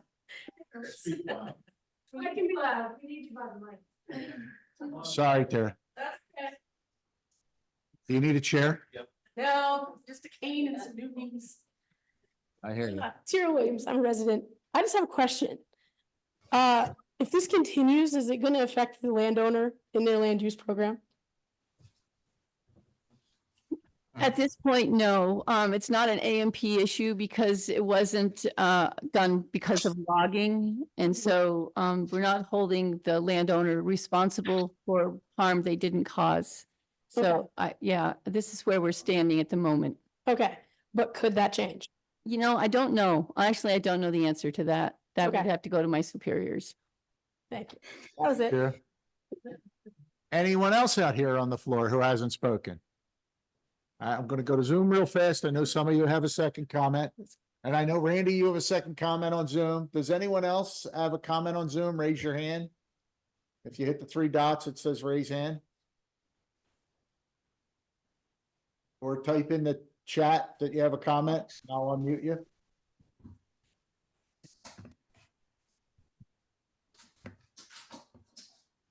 No? Okay, we're going to go back. Randy, I'm coming back to you in a minute. I have a couple second people. Go ahead, sir. Oh, hold on one moment. We have a first. You can't wait to the last minute, Rosalie. Come on up. We win on second shots. Let's go. I whistled. Rosalie Williams, I'm a resident. I have two questions, I guess, I put them together. It's a class 4 road. How long is this road? Does it go all the way over the mountain? And if the town doesn't have to maintain the road and people continue to use it, isn't it going to be affected? And doesn't the town have to maintain it at least one season of the year? You talking to me? No, go ahead. That was just someone else. Mary, I think Mary's saying, go ahead, maintain it. Doesn't the town have to maintain a class 4 road at least once in a season? Yes. So the class 4 designation of the roads and our ordinance states Has to be passable one season of the year. that's the class 4 designation, right? So how are you going to maintain this road? We don't maintain class 4 roads.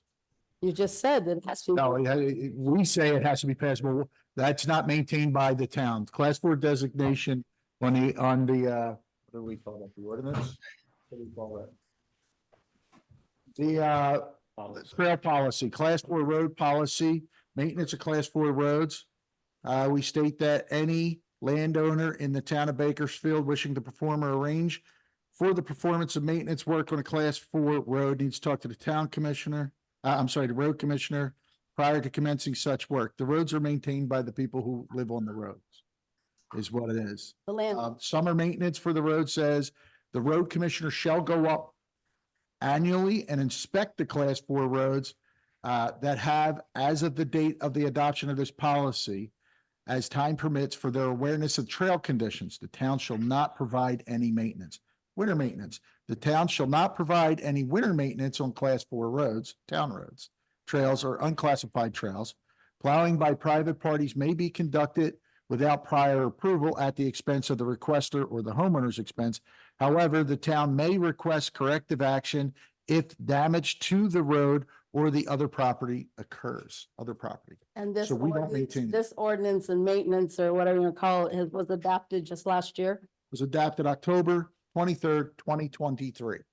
So this is something you just adapted or whatever, just put into the, We formalized it. We updated the current, the now prior policy, which was very similar to the current policy. So it's not like we took it very far. We're looking through all our policies and procedures and updating them because a lot of them are 20 years plus old. So they need to be brought into. okay, so it would be up to Mac in order to, Mac will go inspect the road. Right. And that's what he does. If the once a road- year. Yes. At once a year in the summer. And he did that this year, last year and whatever. Well, he did it last year. It's not summer yet, so Yeah. it wouldn't be 2024 yet. 2023, I Yeah. believe he was up there. I believe he was. We were up there in 2023. So is the town liable for anybody riding on the roads? That class 4? I don't know. I was told town's not liable for a class 3 road, so I'm not quite sure that wouldn't be liable for a class 4 road. All the banks. That was proposed has been vetted by another town. That's why we did this. We wanted an ordinance that had been actually vetted and tested in court. Ours had not been. So this is one that had been proven, been tested in a court case, so that's why we used it. And you know what I found on VLCT, Todd? Yeah. They have a very similar write-up, almost identical with blanks that you just fill in the town names. Okay, thank you. Thank you, Rosalie. Appreciate it. All right, last call for first timers. I don't care, whistle, throw, pencil at me, whatever you want. We do have someone on Zoom.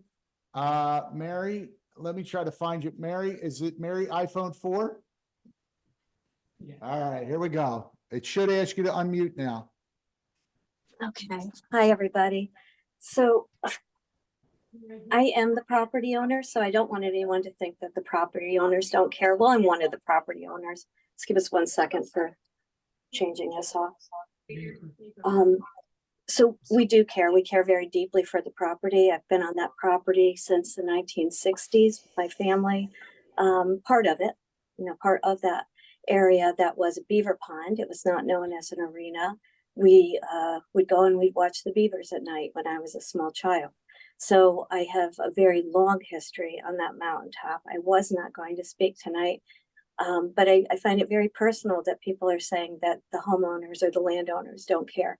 We do care. That property is in a forestry plan. So when someone goes up and takes an excavator along the side of the road and knocks down my trees that are in a forest plan, that I've had a forester come out and approve what area should be taken care of to maintain that mountain to its happiest being. And then I've got people with excavators just coming and pushing down trees and then going down and ripping out a beaver dam. It is very, very upsetting to the landowners. I don't appreciate people going up and spinning their wheels around and making mud piles. We've put up with it for a lot of years. We understand that it's become a way that people are enjoying themselves. I don't appreciate it. And I don't want anyone at that meeting thinking that none of the landowners care about that piece of property. It's not a mud bog. It's not an arena. It's a beaver pond. And it is part of the Great Canadian Forest. It is part of the forestry plan. And that's all I wanted to say on it. Mary, I'm sorry, and what is it, just because we asked everyone else, what was your town of residence or? I'm in Fairfield, Connecticut, and I also own the property up in Bakersfield, Vermont. So you own the property that's quote unquote called the arena? I own part of the property. Okay, thank you. I never been there. I've never seen it, so thank you. She owns 100+ acres. Used to be Bradley, her father was Bill Bradley. Yeah. Okay, so last call on Zoom. Anybody first time? I know Randy, your hand's still up. Last call for first time questions on Zoom. You can type in chat Okay, we're gonna move the second time. We're going back to the gentleman from Vast. That's all. Vasa, sorry. We play it different. It's merely a suggestion or an opinion going forward. It was brought up by the gentleman from Burlington. I apologize, forgot the name. But yes, there is Vermont statute that does label ATV. And since many of our riders are very well educated in that, because I'm in the State House every week arguing about ATVs, it just would help that OHV designation. Yeah, specifically because, for instance, ATVs have weight as well as width, which, yes, yeah, so OHV is an off-highway vehicle, plus the ATVs, off-highway vehicles, et cetera. We also have a national organization that the Great Trails Program, Tread Lightly, is all through. So they even designate us separately. So it just may help going forward, that may simmer down a few of our very passionate riders. Thank you. That was really very helpful, and I will make note of that and be more careful. Second time comments, I saw you and Ewing. I'll let the lady go first and then we'll go to Randy online. That's how he has the problem he has now. That's why I can't hike anymore. Oh, sorry, really. Janet Les Bronx again, Swanton Camp at Bakersfield. I just have, it's not really relative to anything else. Why was this meeting not publicized? It was. Not for saying for what, though it wasn't. Because that's all the information we had. Oh, so that this, so the next time there's a meeting on this, are we gonna be able to know? If you, the actual select board agenda is posted in 3 locations, including the Jolly, the library, and here in town, as well as online. You just need to take a look at the agenda where we meet every second and fourth Monday of the month. We're happy to see you all here. You're more than welcome to come But back. to have them, to have her come to the meeting and to want to do the meeting, shouldn't she have to publicize what it's about? Clarification, Nancy requested presence at our meeting. We didn't ask her to come Okay. here. Okay, Can I just, I know what you're speaking to here. It's there, and this is something we've discussed as a board, that there are issues that the greater community is interested in. And if you're not checking our agenda every 2 weeks, maybe you're not going to know. It's kind of. no, because I got 5 emails sent to me. So that's kind of probably why I was a little bit of an asshole on Facebook. So we do publicize our meetings. However, I would agree that sometimes we need to do a better job of reaching out, and that's something we are working on. But to be very clear, there were no, nothing was like snuck in here. This was, and Nancy said, this was the first step to her, and she was anticipating that next we would be involved in the community. So okay, please understand that I hear you, but we're not, we're not trying to do anything. Okay, appreciate it. Thank you. Ewing Fox. Ewing Fox, town Essex resident, and I'm not allowed to fight anybody anymore. So I appreciate you coming and speaking to us about this, and I think I can speak for absolutely everybody here in attendance and probably a lot of the people joining from Zoom. And certainly I'm sure that from the official organizations that are here, that those of us who've gone up and over the mountain have been livid by the way people have treated up there. I think I can say that. And I'd heard about the excavator that went up there, and I don't know who perpetrated that, but one of the things that we treat everybody who goes on our rides, and we do these rides for free, and we volunteer our time, and we do a lot of trail maintenance, especially in the Killington region. Some of it affiliated with the now defunct Jeep Jamboree, but you know, a lot of these roads were reopened based on research and work with towns and dating back into the 60s. And so the town maps are very clear, and the state maps are what you need to use to follow that road. I was like impressed. The young man from Derby. Sorry, my apologies. I'm gonna get myself in. I'm not gonna make it out of the parking lot.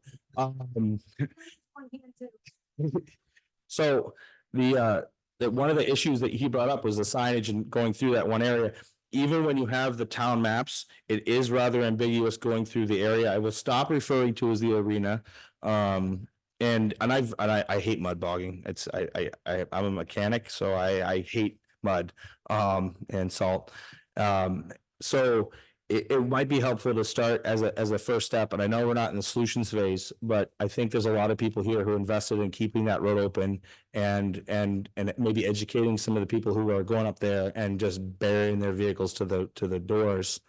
And I think that marking and helping define where that road is would be helpful, because I've gone up there a lot. I have the maps, I have GPS, I've overlaid, and it is very tricky to figure out where it needs to be. So that might be his first step. And also, if we do put some signage up there, and I think there's a lot of people who'd be happy to volunteer their time and money to make that happen.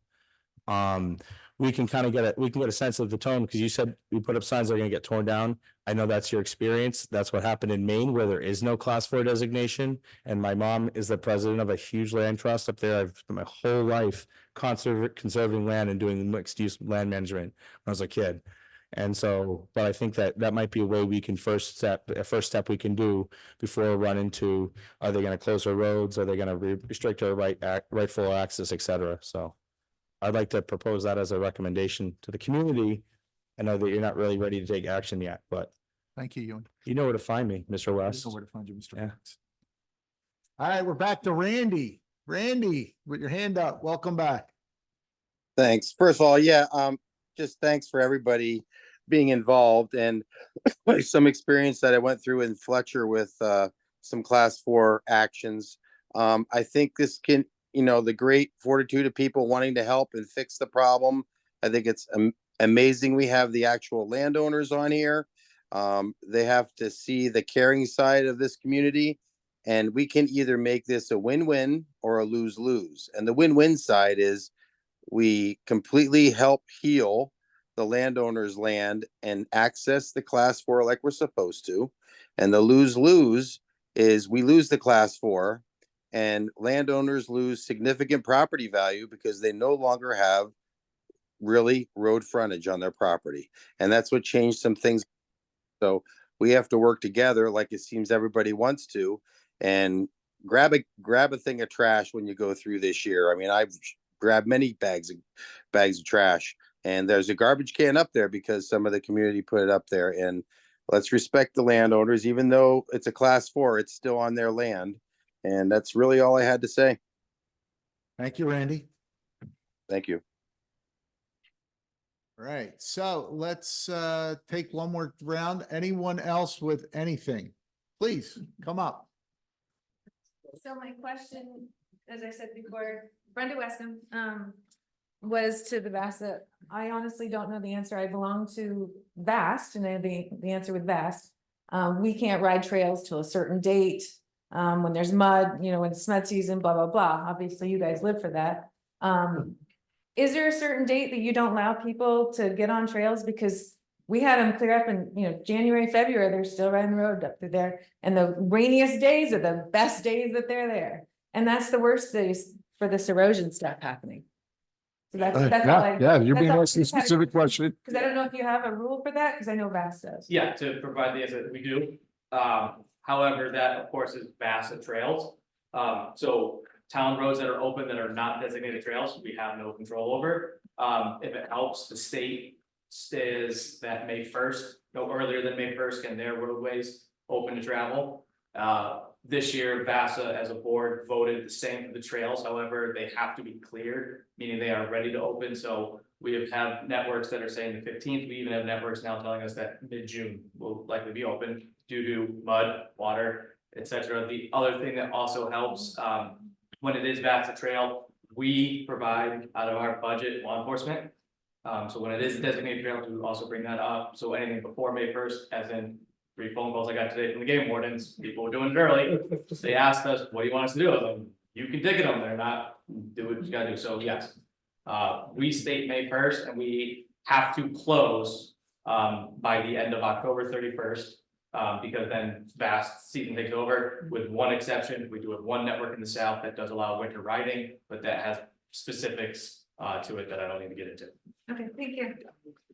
For clarification, Yes, Mr. Fox. sorry. The Back up. I'm getting my steps in today. Ewing Fox, I'm still from Essex, although at this rate I might not make it out of Bakersfield.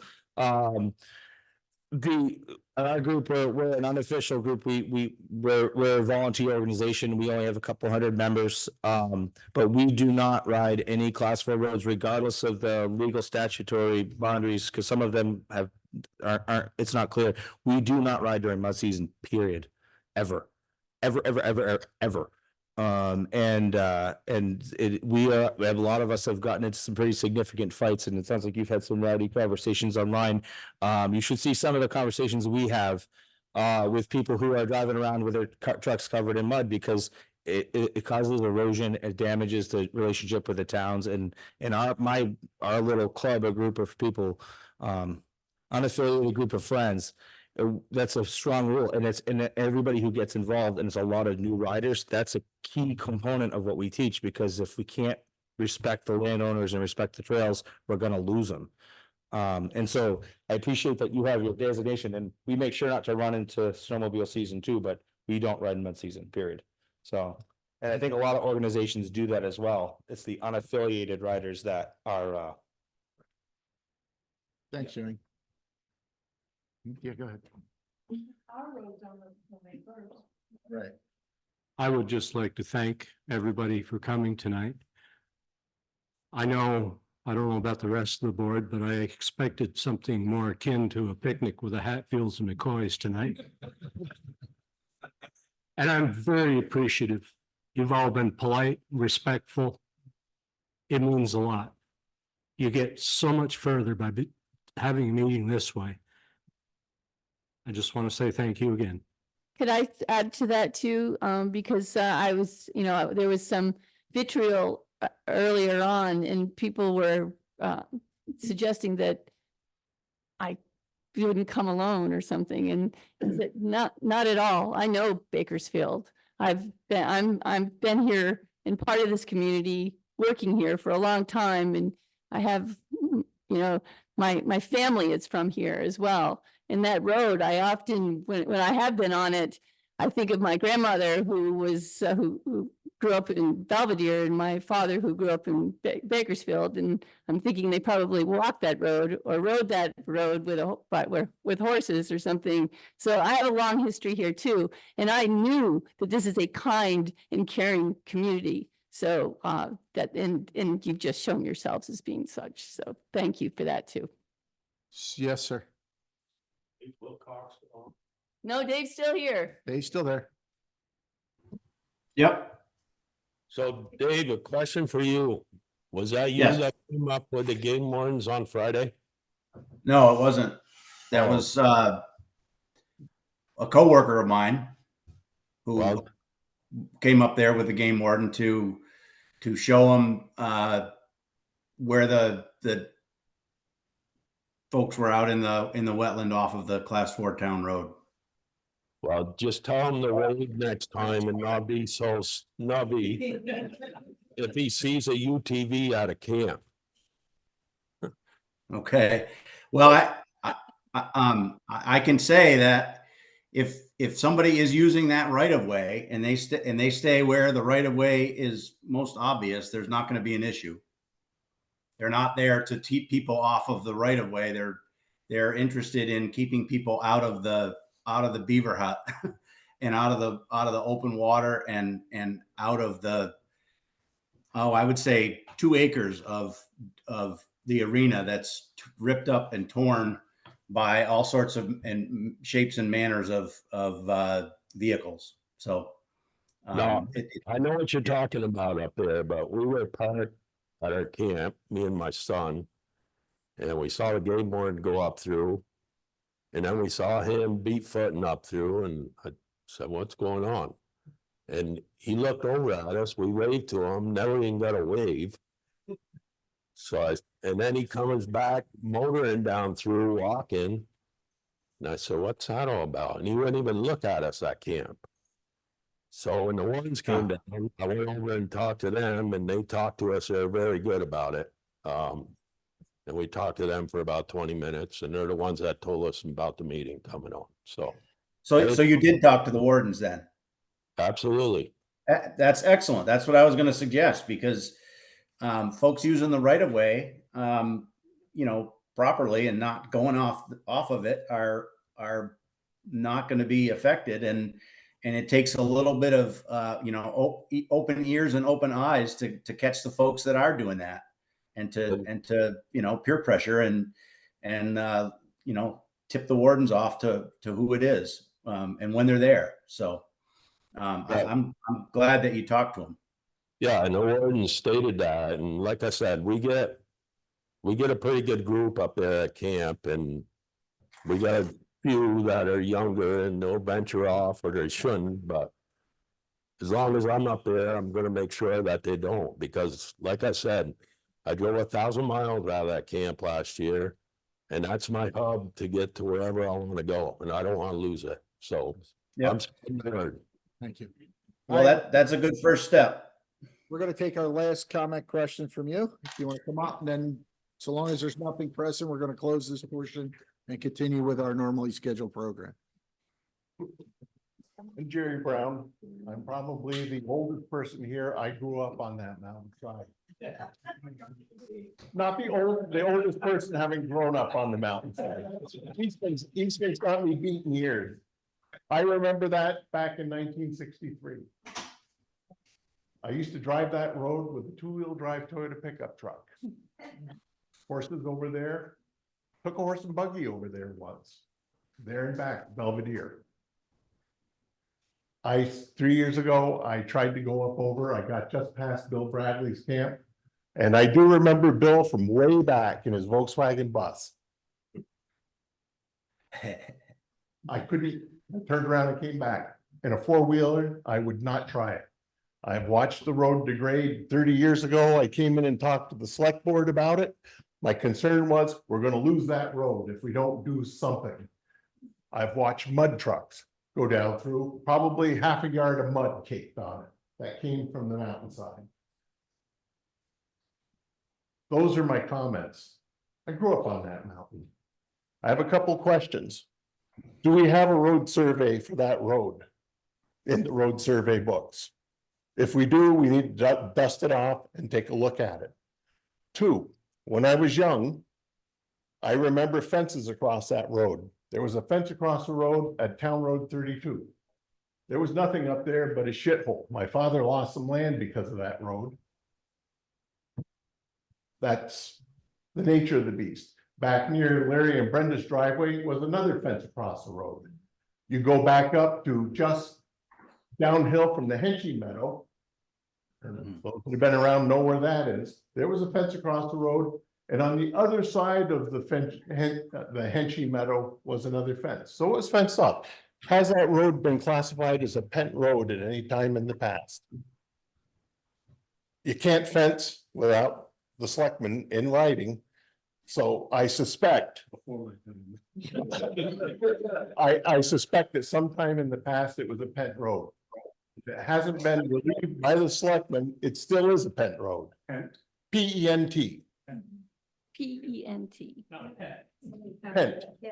It's a Vermont-ish term. We might have to go back that far for the survey. Well, in any case, I doubt that where you think that road is now is where that road was.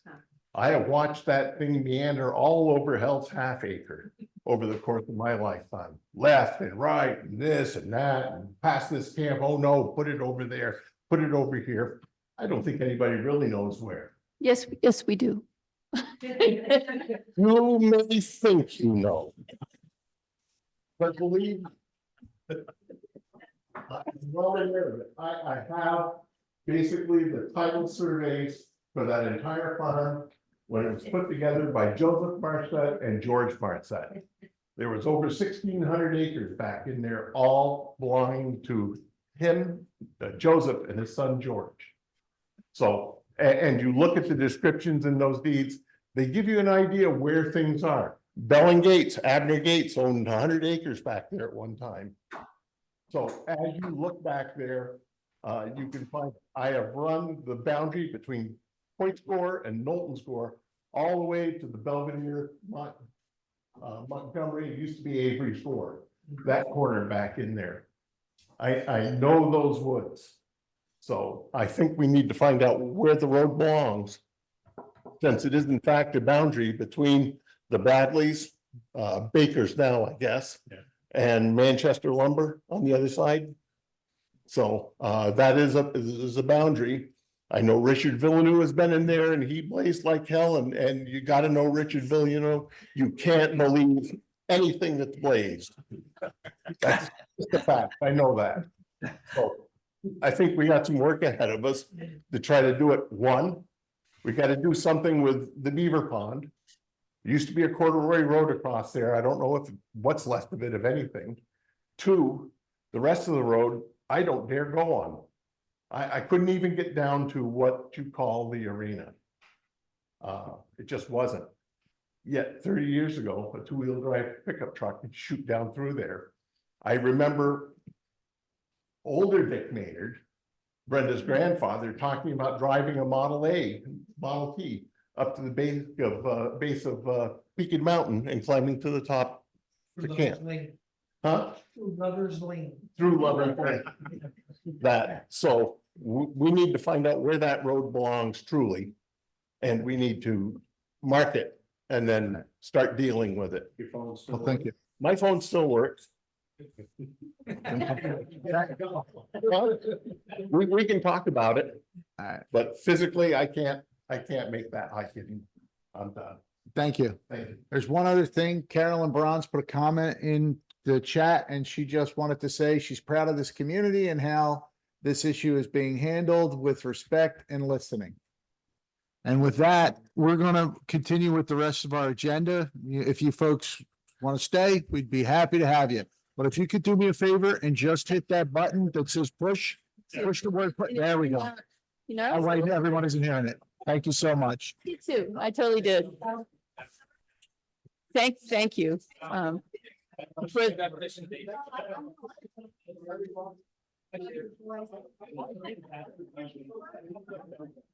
All I was told was when I'm on an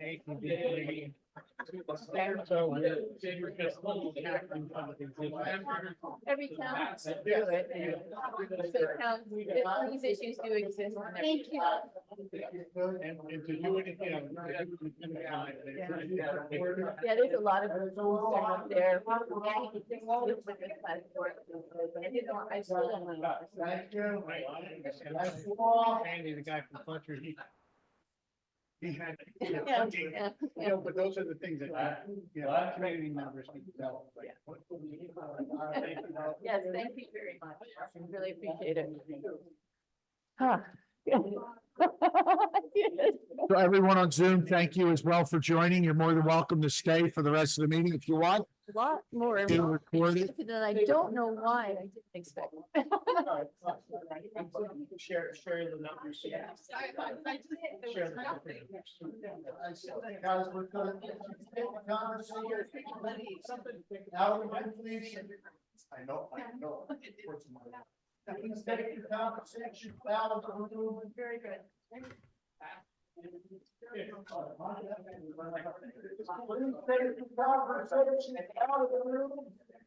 So we can get it for me, Nancy. Hi, Jerry. Thank you. With that, Lance, I turn the meeting back over to you. I thought you were gonna run the rest. You want me to run the rest? I don't care. Road report. We heard a lot about roads and Mac is not here. Does anyone have anything else on roads? No, moving on. The only thing I would ask is that Tammy pass on the map. There's some pretty large potholes on the avenue. We have pictures from pavement to that we're at least filling in some gravel. Lots of gravel. Yeah. Well, it's right at the end of the avenue. The pavement stops and the dirt begins with a few to slow people down. Yeah. I have an assignment for Tammy. Sorry? Tammy. Please look up. We have them on record. The road survey for Belvedere Mountain Road. AKA Tent Road. You may have to go back that far, seriously. All right, do we have anything on the road commissioner position? You see it's here for an update. Tammy, did we get any applicants? I asked Kathy this morning and she said no. Okay. All right, moving on. Greater sale update. I think I heard none so far. No bids? No bids. No bids. Moving on. Any questions to no bids, everyone? No, we're good. Moving on. Any others on roads? I do have one question on both those, are the Advertisements advertisements still out there? Are they still active? For like, There's one on the LCT. Yeah. LCT. right, yeah, we did messenger and now we had- Messenger. We did 3 Okay. postings in town. We did on the website. We did front porch forum. Right. We did, Messenger. I think it's- LCT. We didn't publish in a newspaper. Correct me if I'm wrong, we're running the greater advertisements till the 30th. And that's what my question was, it's still open, right? 15, okay, all right, thank you. Commissioner position was still at 22nd. Today? So both of them are expiring. Okay. All right. Okay. But Tammy, didn't we put the grader, I thought, on Facebook Marketplace as well? Okay. I would suggest we re-advertise the grader at least for now, try So you're again, making that motion? yes. I'll talk tonight and have him reach out to gentleman from There was someone that contacted Here. him, right, yeah, just talked to him. I talked to him here Okay. on the phone here. Okay. And they were very interested, but maybe he couldn't get the funds. I don't know. Yeah, okay. I put the motion on favor, re-advertise. Does anyone want to say? I'll second the motion. All right, all those in favor to re-advertise the sale of the grader, signify by saying aye. Aye. 4 ayes, no nays. Now, how do you want me to re-advertise? I put it on Facebook Marketplace. John will help you. We'll work it out, either on the marketplace and or on the the Bakersfield Facebook page. Yeah, bring your trailer. Trailer. Bring your trailer. Yeah. There you go. Ewing can help. Thank you. Yep. There you go. Yeah, thanks. All right, so we had the motion made second, it had passed to re-advertise. We're going to put it out in the places we did, but we're going to add They're still there.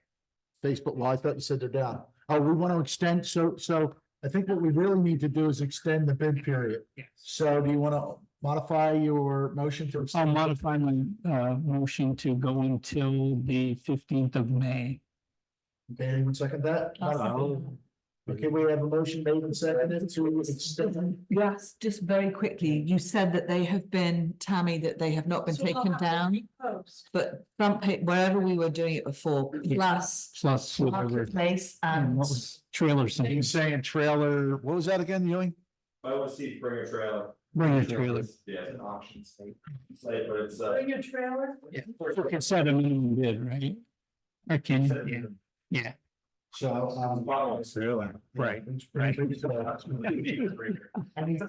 Any further discussion on the motion made and seconded? No? So I'll repost those because April 15th is on them. Right, we said we want them for May, up to May 15th is the motion. Well, let's see, it's a motion, so let's see if it passes. So all those in favor to The motion to extend the bid period was made by who? Todd, Todd. seconded by Nikki. Okay, Todd motion. So we got a motion on the floor to extend the bid period to May 15th. Yep. It's been made and seconded. All those in favor, please signify by saying aye. Aye. Anyone against, say nay. 4-0. Now, moving, any further under roads, anyone? No? Moving on to board business, MERP update. Still no update from MERP. They're working on the small ones first. So we're just waiting for they've come through the building, they've done everything in our scribe left, so we'll wait a second. Welcome back, scribe. So the MERP update, no update. Okay. Number two, board business, hole in the roof of the town hall update. Does anyone have an update on that?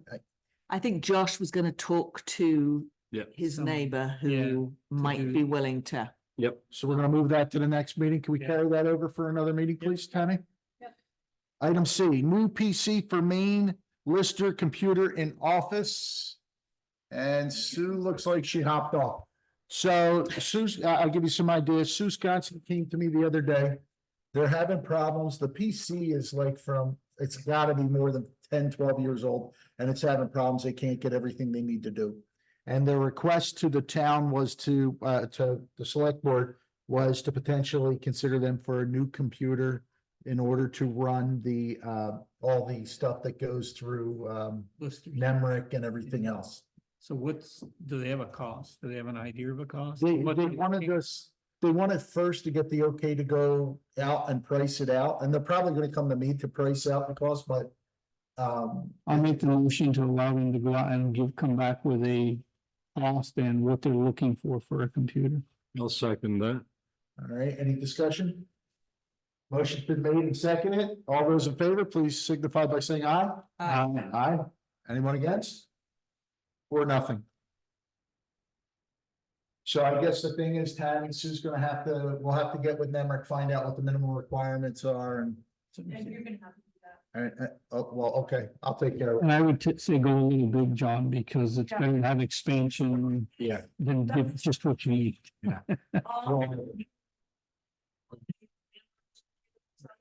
It's the brain of all of it. So what you're saying is don't go to budget PC, use. Okay, Yes. we'll see what we can do. Item D, health officer reappointment signature. Didn't we do that? I did it. The coaches, but he got it, so. It's been done and taken care of. Done Off good. off the list. Constable information update. No, I didn't, I wasn't able to get to the meeting either for the Enosburg thing on Thursday night, so I did talk to BJ. at the Okay. Town clerk's office, and they were probably moving forward to put on their own police department. That's where they're headed at this point. The sheriff's department, they asked for a 6-month kind of extension. Contracted. A contract, and he said he wouldn't do anything for less than 2 years, so I'm not sure what's gonna happen there. But I told him at this point Bakersfield was interested. However, the big thing, like it is in Ethan, is gonna be cost. Yeah. Right. And once we knew the cost, then we, could decide what hours if we decided to go with this. So Richford was supposed to be at the meeting. I think they've shown some interest. Berkshire, Sheldon has shown some interest, so there is some other towns that are interested, but. And I want to apologize. I didn't mean to attend that meeting. I totally spaced on it. Well, it's kind of what happened to me. I kind of missed it. I forgot about it, to be honest. So keep me in the loop. for I this will, one. yeah. Thank you. Yep. May 13th, Chris is coming. Okay. You can update him as to what he can actually do. Yes, Chris actually reached out to me via text. He said he saw it was still on the agenda and wanted to know if we needed him tonight. And I said, we had a pretty packed agenda. We're not really going to cover it. That's, yeah. So the next meeting, so we need to cover the next meeting. Is there any other discussion under item E? I'm moving on. Renew village designation authorization letter signature. That's done, right? That's done.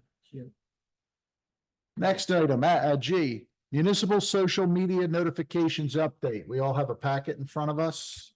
Thank you very much for this, Tammy. This is helpful. I have not talked to Sarah Jo about this yet. She had a time frame. I think she said June. Yeah.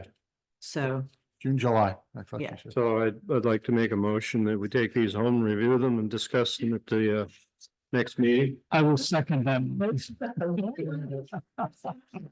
So there's a motion to remove the documents, review them and be prepared for the next meeting. Is there any discussion? Any discussion? Motion's been made and seconded. All those in favor, say aye. Aye. All those against? Okay.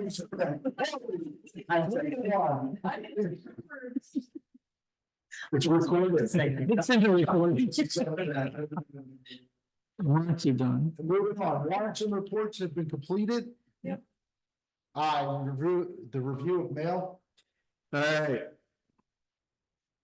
We got, the hell's the name of that place?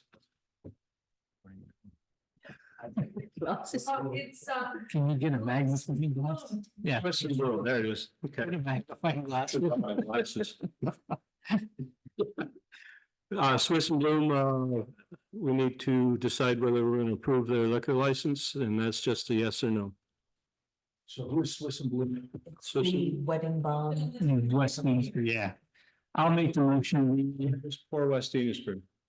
Yeah. Where they have weddings. Same old thing. Yeah, I'll make the motion, we accept or approve their license for liquor for Swiss and Bloom. Motion, do I have a second? Second. Motion's made and seconded to approve the liquor license of Swiss and Bloom. Any discussion? None? And with that, we go to the vote. All those in favor, say aye. Aye. Against, nay? 4-0. Any other mail? We got a copy of the report you received from Yeah, Milton that's on- Cat, that's if on- anybody's interested. So we'll do that under other real fast. At the end of this All right, meeting. it's not bad. So, Executive Milton session. Cat, so, It's email. Cat, yeah, okay, it wasn't. It's email. It was. So anyhow, Milton Cat, they worked on the school generator. Yes. They came back with a leaky oil valve, oil, Mm-hmm. it's just a valve that needs Right. replacing on the next one. But he also suggests the antifreeze to be emptied and cleaned out and put back in. Yeah, Maybe next, some other That's notations. typically, I read next through time the around, report, yeah. we'll need new belts. Yep, Yeah, the belts were kind of loose. so- routine maintenance. Yeah, and that is the town's Mhm. responsibility. Yeah. We do Yep. maintenance. Yep. Yes. So just so you know, that is the report I Yeah. supplied so that everyone can see it. Yep. So- No. And if it was in color, it's color coded. Yeah. Oh, boy. Yeah, it's Yeah, beautiful. we don't have- Good. And you won't get one either. They're expensive. Get a Crayola. I say this on That's record. paper, not more.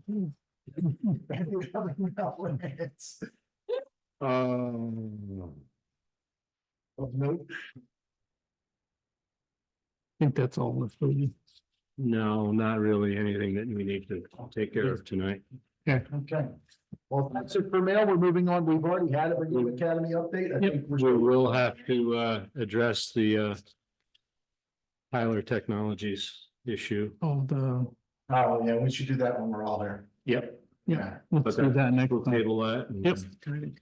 So Back in here. I turn to you and look at you with knowing the answer, but you don't have any more updates at Brigham Academy, do you? No, No, just a reminder, the general informational meeting for Brigham Academy will be May 13th at 5 o'clock. Okay, excellent. So any others? No. Tammy says you're not allowed to have other No guys. others. no, So you don't have this written on the bottom of the agenda, but we are going to go into executive session to discuss land use and applications. I think it is. Permitting. Permanent, thank you. Right, there you go. So thank you, everyone. Told them we're gonna be refreshments. There will- the coffee's out there. Thank you all. I know I'm gonna have some refreshments as soon as I get home. We're gonna go on motion first. Do I have a motion to go into executive? I'll session? make a motion that we go into executive session. And I'll second, Land use and Mm. permits. Land use and permits. and I'll second that. Motion's been made and seconded. Any discussion? All those in favor? Aye. Aye. Against? Okay, we're in executive session. Thank you, everyone. 9:13 PM. I make a motion to go into the executive session at this time. There's a motion to exit executive session at 9:30 PM. Do I have a second? Second. All those in favor of exiting executive session, please state aye. Aye. I Aye. That's 4-0. Timing, no needs to go. make a motion that we close the meeting for the day. Oh, sorry, Stay through no. we exit. There were no decisions made during the executive session. We came out at 9:30 PM. I'll second Lance's motion. I have a motion and second to adjourn the meeting. Any further discussion? Lance, second by Todd. All those in favor? Aye. Any opposed? No. There we go. Thank you. Have a great night. Oh, yeah. We're all brain fried, so now's not the time.